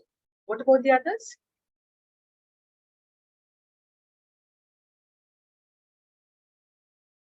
So we have Pooja, very rightly she talks about simplicity of life, minimum inclusion of technology and capitalism. They are rural societies and tribal societies. Very true, Pooja. Now, if you see these pictures, as I've mentioned, traditional society, you can call them rural societies. Yes, they are all tribal societies. There is no use of technology. There we do not see any aspect of technology here. And obviously, it's bereft of capitalism. And in these pictures, you get to see simplicity of life. Very good, wonderful picture. Then we have Indira. All right. Slave society, oblique traditional society. Right. Yes, slavery was there during earlier times. You're right. Yes, it talks about tribal groups. Yes. When you talk about tribes, we're talking about indigenous groups. We're talking about underdeveloped society, uncivilized. Right. Again, this would be something I think somebody has said. Pranay has mentioned that acceptance of, now this is a viewpoint that you have, Pranay, that acceptance of cultural differences with acceptance of practices which might be considered regressive by a Western perspective. Yes. So I'm actually being, you know, without any judgment, value free. I would like you to share. We are talking about very good. We are talking in this picture. We see the participation of the researcher, who is keenly observing, who is keenly involved in the ways of life. Very good. This is what I wanted. Now, see, whatever I have discussed in my lecture, you can see in these pictures that as an ethnographer, you have to be a part of a member of that society. Now, that society, as I've mentioned, ethnographic as a research method is much old, so and its origin, we see it in social anthropology. Social anthropologists wanted to bring about empiricism in their study, and therefore they emphasized on collection of data and introduced the fieldwork method. So and trying to bring about more objectivity in the social sciences by conducting ethnographic research, though we at the same time we know that it's entirely subjective in nature. Nevertheless, so we are able to see about civilization. Human society has become much more complex now, very true. Norms, beliefs, practices are being observed and captured, absolutely true. These are, they're trying to understand. First, they observe and try to understand why is it happening, and that is what is captured. Excellent.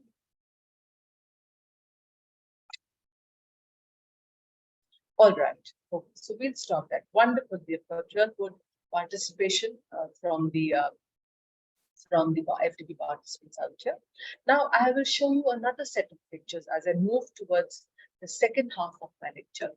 Now, as contrasting this, what do you see in this?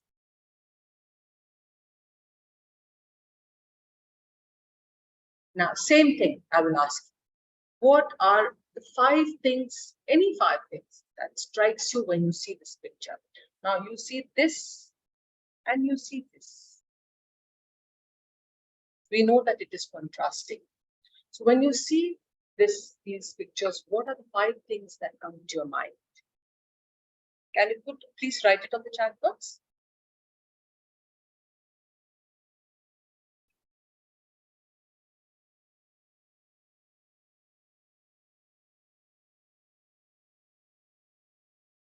Anyone? If not, 3 things. I mean, I would like you to see these pictures and tell me what are the things that strike you when you see these pictures.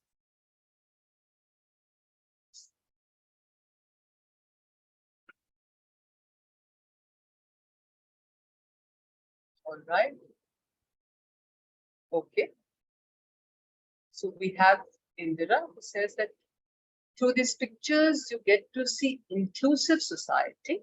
All right. You're saying inclusive, if I understand correctly, because they're all together. Correct me if I'm wrong in the chat box. And the second thing that you talk about is technology-based society. Very true. You're seeing mobile phones in the hands of, on the left side as well as on the right side of the screen. You're seeing technology, which is very clear, very true. You're seeing societal change. Okay, so if I'm not mistaken, Dr. Tanuja, you're talking about, you're contrasting this picture with that, the previous, where we talked about tribal societies. All right, good. All right, so, okay, pretty wonderful. So you're contrasting between the earlier picture where I showed you about the whole society. Unlike that, we are seeing the modern society. Rural or tribal society or modern society, good. Okay, Pranay. So here you're talking about the emergence of cyber societies. All right. So this is how. So we've moved from technology to the word of cyber societies, and we're talking about augmented reality. Okay. I mean, I think you're going way ahead of from the phones, and in the current times when we're talking about computational social sciences and artificial intelligence and augmented reality. All right, very true. So we are much ahead from the basic simpler forms of technology to a much more complex forms of technology. All right, so technology once again. Then we have breakup between people. All right, could you elaborate on breakup between people? How do you get to see that? Are you trying to imply that because of, if you see these pictures, you're seeing each individual is having one mobile phones in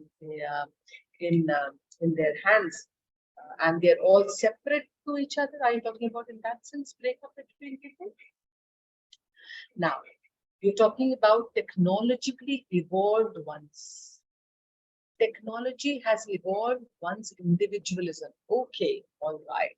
So here you're talking about that how technology has brought in much more individualistic dimension of society, right? If you disagree with what I'm saying, please write in the chat box. That's perfectly fine. We're all social scientists. We may agree to disagree on many aspects. Women are included, all right. True. Individualism. Social transformation, very good. So we see that the society has transformed from a simpler society to much more complex society. In earlier picture, people were involved as a group. In this picture, no one is influenced by people sitting next to each other. Excellent observation, Pooja. And I think this is what technology is also, how technology is seeping into our lives and making our lives much more individualistic in nature. Perhaps you've interpreted in that way. Enculturation, reduction of humans in their social construct to simpler data points. So if I understand you correctly, Pranay, you're talking about how data, when we talk about technology, it's very interesting. So when I start with digital technology, let me just tell you something about technology. The technology is has been ingrained in our lives. That today, if we think about moving without our mobile phones, it is unthinkable.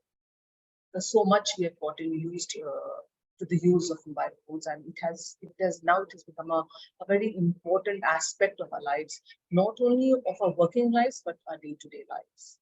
Right now, so when we're talking about this, the aspect of reductionism due to technology, and when he talks about data points, Pranay, I suppose you're talking about the fact that how, when we're using these mobile phones, when each and every aspect, each and every clicks are basically leading to more and more data is being collected at different centers at different points.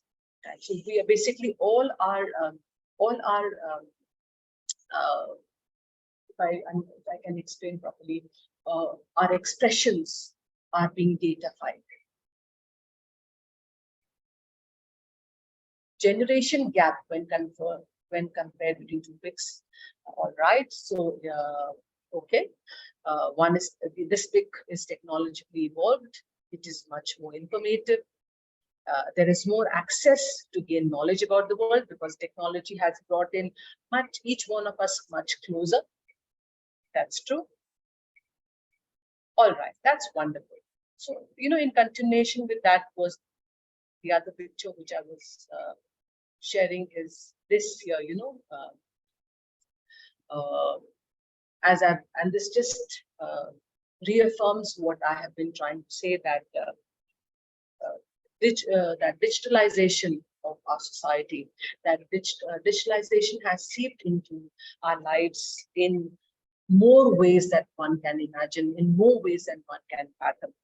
All right, and this is just one way, here, unlike if you see here, we are using technology, but there was no face-to-face interaction. But nowadays, technology and face-to-face interaction is also happening together. So if you see in conventional ethnography, face-to-face interaction was a very important aspect of ethnography. Now, what is happening is with the use of technology, uh, uh, human beings are also using technology as an aid to face-to-face interaction. And thereby, this is how digital ethnography basically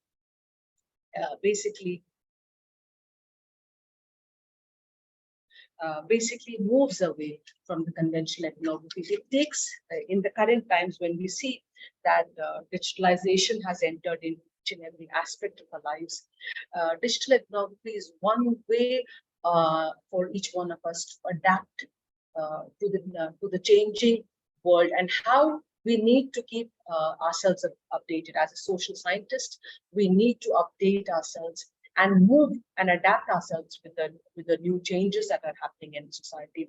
And therefore, in today's time, digital ethnography is again a very new area of study, but it is something which in a short span of time has gained a lot of momentum only because of its importance as a research method in social sciences. So what is the purpose? Now, digital, you can take this digital in any form. For the purpose of communication in this session, I will focus on digital ethnography, but it is also called as cyber ethnography, internet ethnography, virtual ethnography, etc. All right. So what is the purpose of this internet ethnography? Now, it is because of technology that we've moved on from mobile phones to internet and broadband-based technologies, etc. So what is the purpose of internet ethnography? So we need to understand that moving this ethnographic approach to the study of the internet poses many methodological challenges. So what is the purpose of internet and ethnography? How might the traditional methods in ethnographic research be used in online? Are there other related methods that are specifically needed to study internet communication? These kinds of questions have brought into the forefront the need for methodological reflection about the specificity of the medium. Different categorizations such as virtual, connective, hypermedia, netnography, or digital ethnography has been proposed to indicate the particularities involved in adapting the ethnographic method to internet research. As I once again say, and I repeat when I say that in today's time, the ethnographic method needs to adapt itself, need to adjust itself, and need to move forward with the change in technology, and thereby, whichever form it is, whether it is in the form of virtual, connective, hyper, net, or digital, we have to ethnographic method needs to adapt to the changing realities. So then we ask, why do we need to do digital ethnography? Why do virtual ethnography? So ethnography, as I have mentioned earlier, as a way of understanding life, as a way of understanding social life, as lived and experienced, participating, observing, questioning, achieving richness and depth, is one of the characteristics, few of the characteristic features of ethnography, which makes it, these salient features of ethnography makes this particular research method so very important in social sciences. But in the present time, we see that mediated interactions are increasingly becoming an embedded part of contemporary social life. For example, this interaction between being and you as an FDP participant is through this medium of technology. So these mediated interactions are becoming a very essential, and not only essential, but it is embedded, has become an embedded part of our social life. If it is very important, and if the people you are studying, they move some aspect of their life onto the internet, then we as a researcher also must move on to the internet. And therefore, and therein comes the importance of digital ethnography. Because as I've mentioned earlier, that technology has seeped into our lives. It has become an integral part of our lives. Therefore, as an ethnographer, if the subject of our study moves from one aspect to other aspects of life. And if they're moving towards the internet, then we as a researcher also need to move towards the internet and try to understand, use the same method in internet. So there are several, there are several principles of virtual technology. I will just, mention few of them because I think I do have time, but I'll try and. So there are certain principles, we know that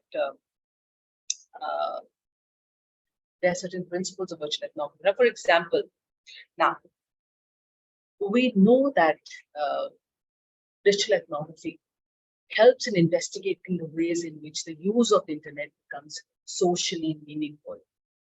Now, the most important thing, before I won't go into, a very good example of the first point which I mentioned is social media. We know that each one of us, when we're trying to study the subject, if he or she has moved on to social media, be it any form of social media, we need to also study that particular medium.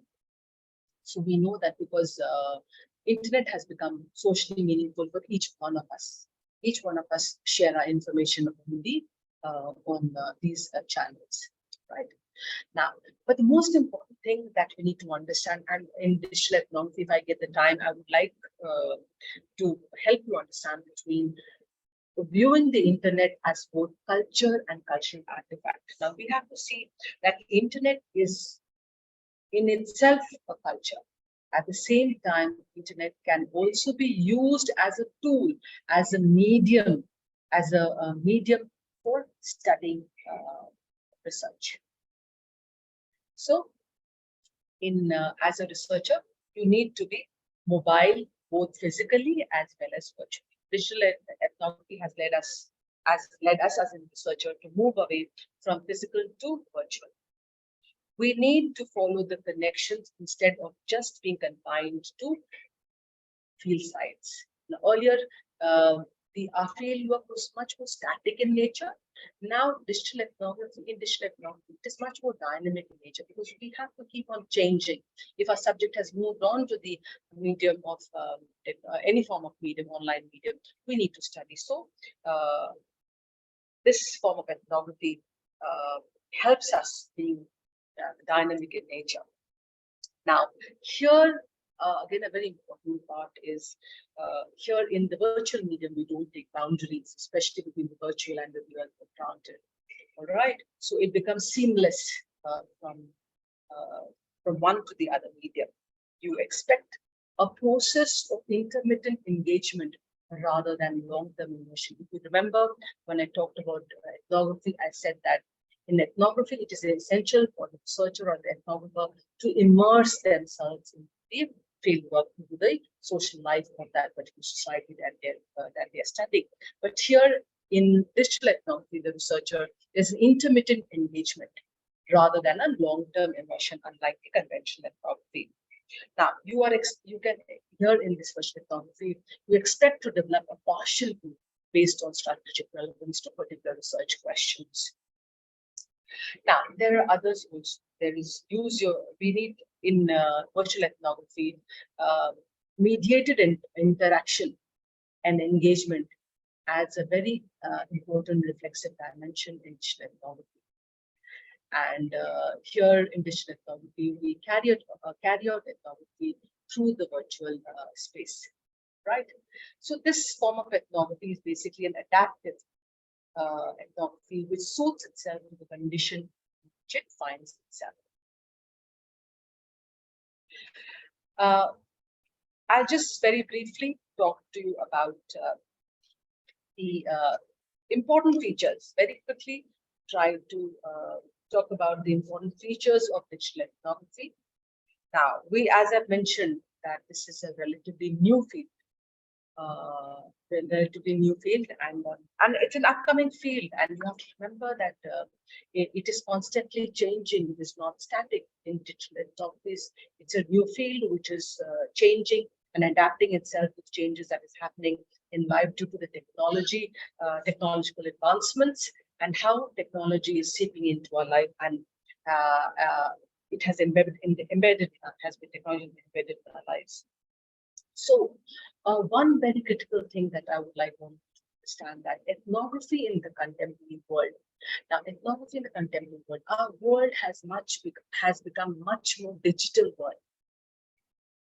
If you know, in the conventional ethnographic way, the world was much more simpler, where we had, it was much more material world. So when we try to understand culture, we try to understand culture in terms of material culture and non-material culture.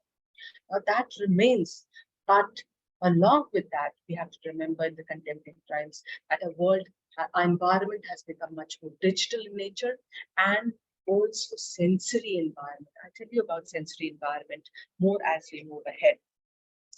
So digital ethnography asks how digital environments, methods and methodologies are redefining ethnographic practice. So basically, digital ethnography is redefining, and it is, changing the method and methodology which was there in earlier practice in ethnographic practice.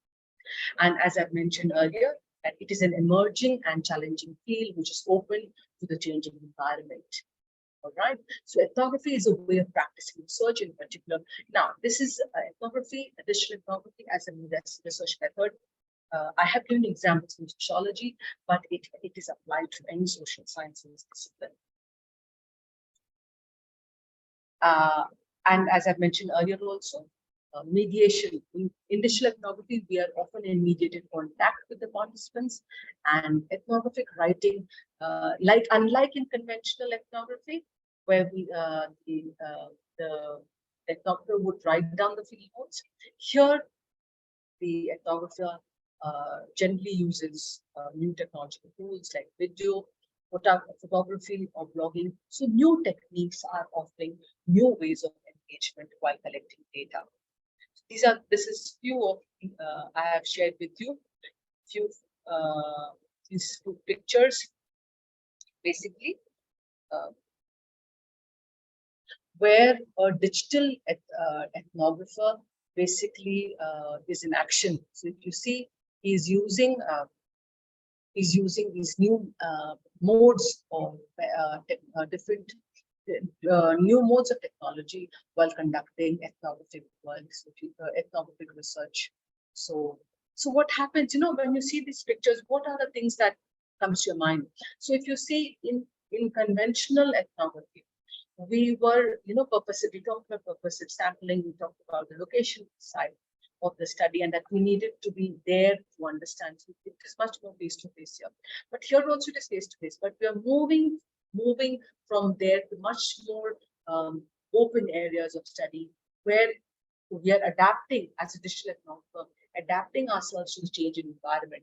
Now, as I've mentioned, that our environment now is not simple. It has become much more complex in nature because of, as I've mentioned earlier, about the digital aspect of it.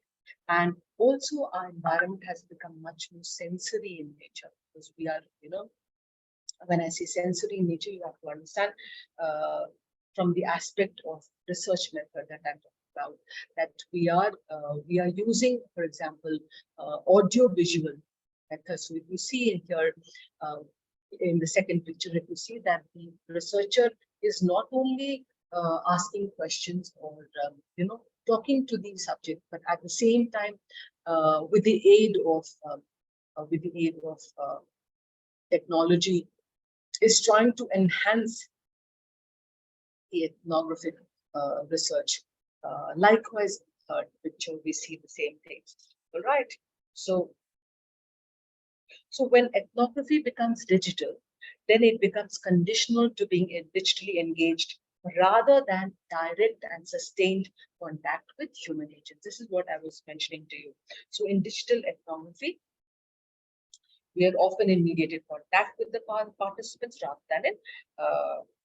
than in direct presence. Now, I will very quickly try to come to the end. I'll just talk about the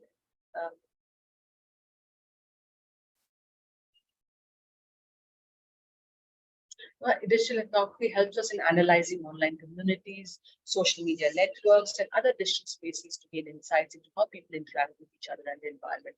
So, because as we move from simple society to much more complex society, digital ethnography as a research method enables us to understand these complex societies. So, it is, as I've said, can be used as a internet can be used as a culture as well as cultural artifact. So, it can be used as tools. So there are different types of data that have been collected. All right. So when we talk about digital world, which is much more sensory, environment and materials. Digital world has become much more sensory because virtual worlds are transient in nature, keeps on changing, and participants can interact and traverse with this form of nature, with this form of and so these are some of the dimensions which I just want to go through. We have discussed about it. This is something which I would like all of you to very quickly move on to understand that in digital ethnography you can this is how you can go about conducting a research by problem identification, forming a research design, or understanding the online environment identification. When I say online environment identification, I talked about the sensory environment that I talked about, choosing the analysis unit, applying the research design, organizing the findings, doing the initial analysis, triangulation, analysis and interpretation results. For example, I'll tell you, if you would like to study, all of you would be aware of that social media is again, each one of us, I think, are, I doubt, mention if there's anybody who does not do social media, please, just raise your hand in the chat box. So if we are around 56 of us, there are 0 people who do not use social media. Now, there have been studies that have been done on social media and mental health. Now, we know that social media, we focus on so much on mental health of an individual. So what, because the social media technology has its own advantages and disadvantages. I don't want to get into the detail of that because then it becomes very difficult. But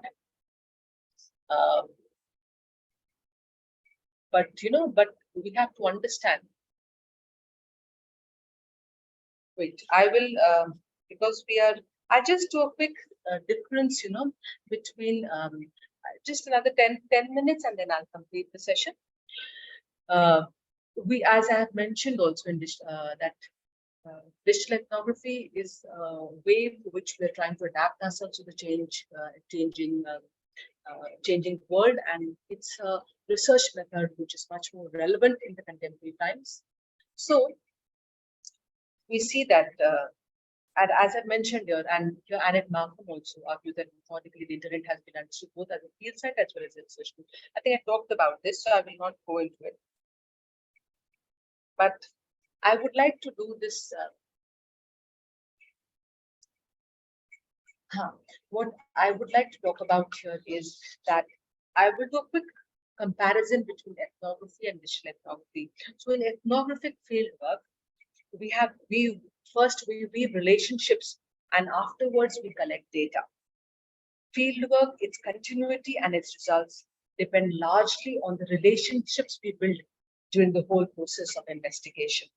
So ethnography, conventional ethnography, is a slow science methodology. As ethnographic fieldwork ideally must take at least 1 year in order to develop a glimpse of the different rhythms and moments that punctuate the social life. Unlike that, digital fieldwork requires adjustments in how ethnographers define the empirical site of the research. Where should participant observation be conducted?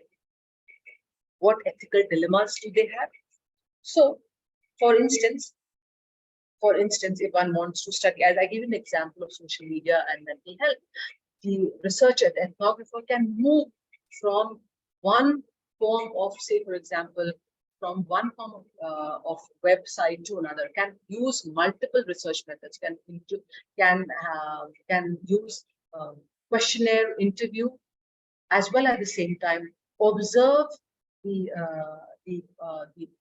subjects at real time work on social media. So it can be used for kids. So digital ethnography does not establish fixed dichotomies between online and offline reality.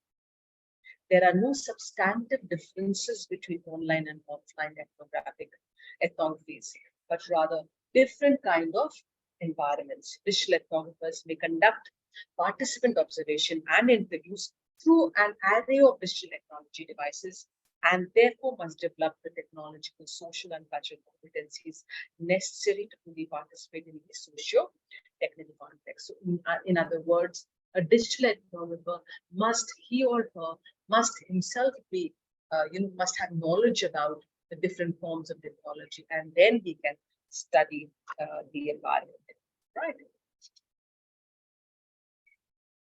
So digital ethnographers can use digital media to generate data, field notes, textual data, whichever form of data they want. The interaction of the ethnographer with the participants of research also takes place in digital environment, and the whole interaction can be recorded and preserved.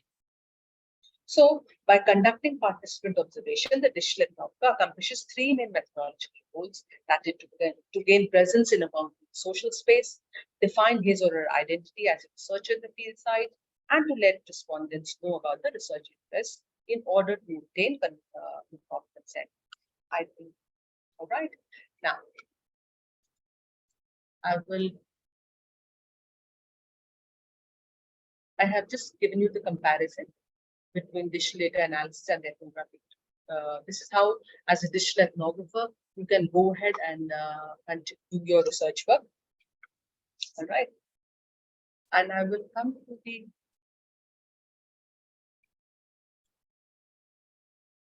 now. What are the different applications? Before I come to the summary part of it, let me just quickly go to the uses or the applications of digital ethnography. All right. So digital ethnography can be, I think before this, there is ethical consideration. So we talked about informed consent and privacy. I will not go into it. We have discussed about informed consent. Researchers must ensure that the participants understand the nature.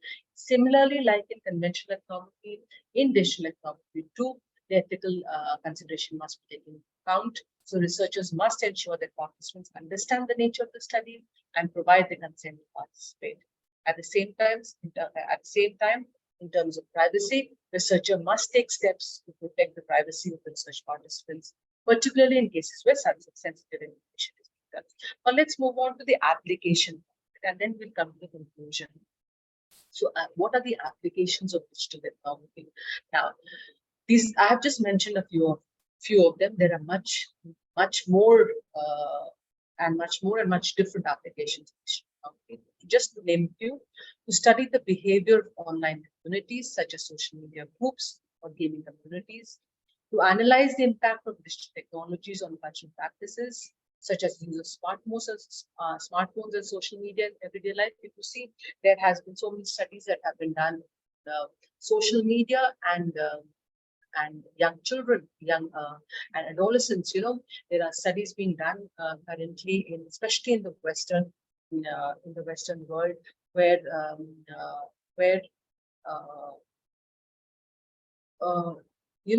phones. We talk about technology being an essential part of life, but technology is also impacting the younger minds, the young impressionable minds, especially of teenagers, adolescents, etc. So what I'm discussing about studies are being done in the US on the use of social media and how it is having an effect on the young minds of teens or adolescents, and how it is changing, their mindset. So we have to be very careful about it. I'm sure everybody tells about social media. Social media has both positive and negative impact. So digital ethnography is one way through which you can try to understand how social media is impact. And there are several studies, go through it. I'm sure most of you will be aware also. There are several studies that have been done. At the same time, digital ethnography can be applied to inform public policy and decision making. For example, it can be used to understand how people are responding to public health campaigns or to identify areas where government services are falling short. Now, I would like to add something to this. Digital ethnography is along with this also when we're trying to collect a big data, digital ethnography enables us, because we have the use of software and we have this that enables us to understand data at much more bigger levels, etc. So digital ethnography is also one way which you can understand humongous amount of data, not small but humongous amount of data. There are challenges and limitations of digital ethnography, just like we talked about in ethnography. Digital ethnography also has its own sense of challenges and limitations. One of the biggest challenge is potential for bias in data collection and analysis. Limitation is a difficulty in establishing trust and rapport with the research participant, just like we talked about in conventional ethnography. Unlike traditional ethnography, where researchers can build relationships with participants over time, as I mentioned earlier also, digital ethnography often involves brief interactions that may not allow for the same comfort level to come in between the subject and the researcher for the same level of depth. So these are few of the challenges that are there for digital ethnography. So in the end, even though we have discussed about the challenges and the limitations, we need to understand that digital ethnography brings in a new perspective to the empirical study of not only of media, but of society. So it goes beyond the qualitative and quantitative audience studies focused on different interpretations of the media text.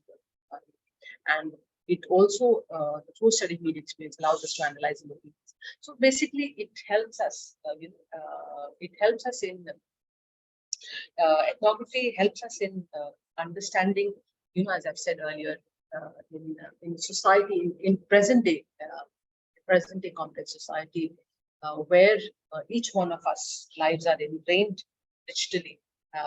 It helps us in understanding about the society and how we can, this research method, how it can enable us to understand society in the current times, in the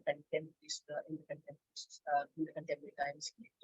So digital ethnography as a research method in social sciences is an upcoming and adapting and growing area of research, where I feel the young researchers who are present in this FDP can read and try to incorporate this into their study.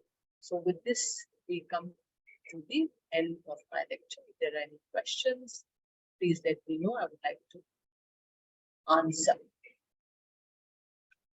Thank you so much for bearing with me.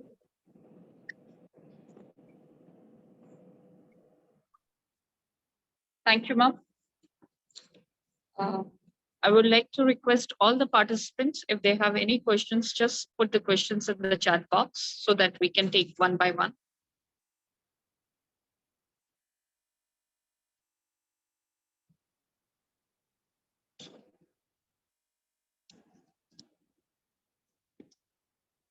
Okay.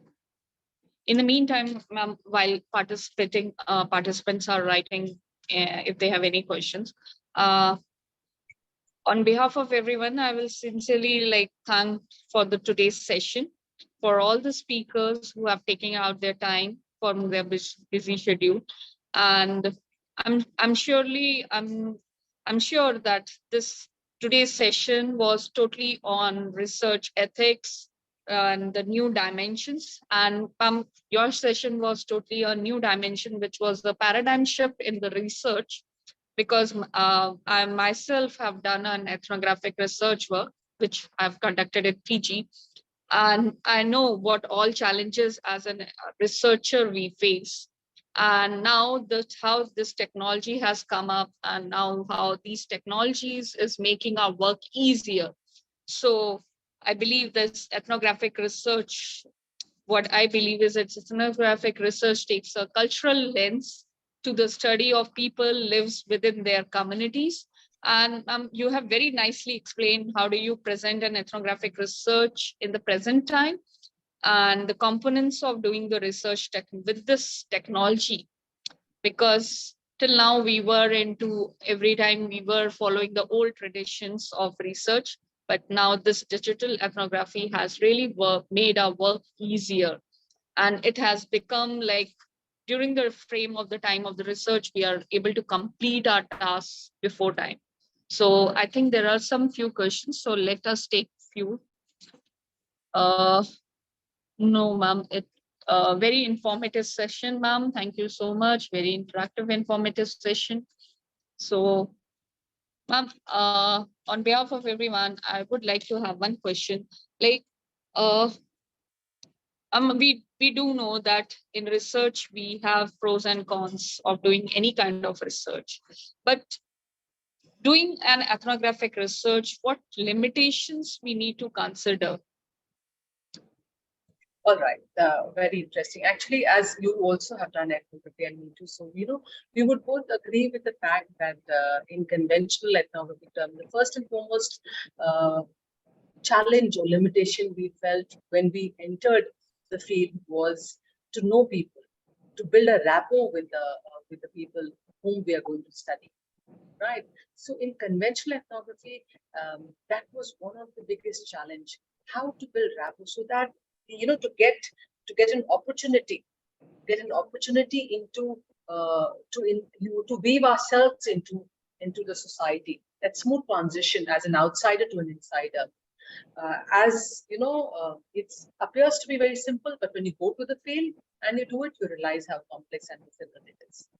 So that is one, and as I've mentioned in my lecture, researchers' bias entering into the study. These are just few of the limitations, and there are many more, but these are few of the limitations that I have discussed in this. Thank you, ma'am. I think there is one question in the chat box. Let me just read it out. Ma'am, how scalable its digital ethnographic research be successful in subaltern studies considering lower digital adoption trends? Yes, very interesting question, Pranay. Now, let me tell you something. The assumption in this question has been that there is lower digital adoption trends. Now, you can see, Pranay, India, though we are a developing country, but the vast percentage of population using technology, you will be amazed that in rural society, the numbers are much higher. Right? We perhaps, I wouldn't be having the exact data, but I could easily tell you that it has been rising. The number of people using just simple data to help you understand about the lower digital adoption. Now, in rural societies, be it in North, South, East, West India, the number of people who are using mobile phones have increased dramatically. If you see, if you go through Robin Jeffrey's book, India's Newspaper Revolution, he talks about very interestingly about how, how in India is a society where even though, technology has moved ahead in another book which he talks about in mobile technology, he says that how the use of mobile phones has led a digital revolution in India.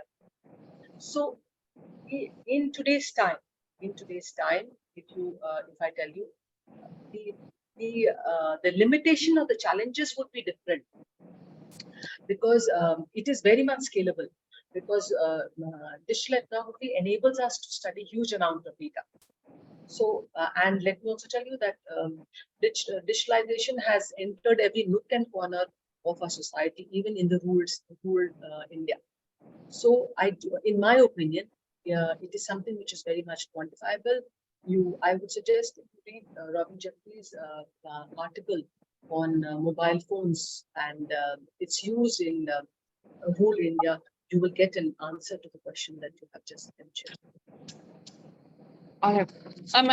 I think you have already discussed with the important issues such as reliability, validity, types, methods, pros and cons, types, ethical consideration. So I believe everything is being answered through your presentation. So thank you so much, ma'am, for this wonderful session. And so any more questions? Participants can just write to us. Ma'am is with us only.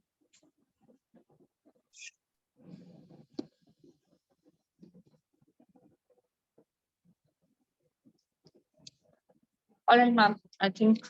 Thank you so much. Thank you, ma'am. Thank you so much. I would suggest I have shared, please share the feedback link and Yes, ma'am. the quiz Sure. also. Yes, ma'am.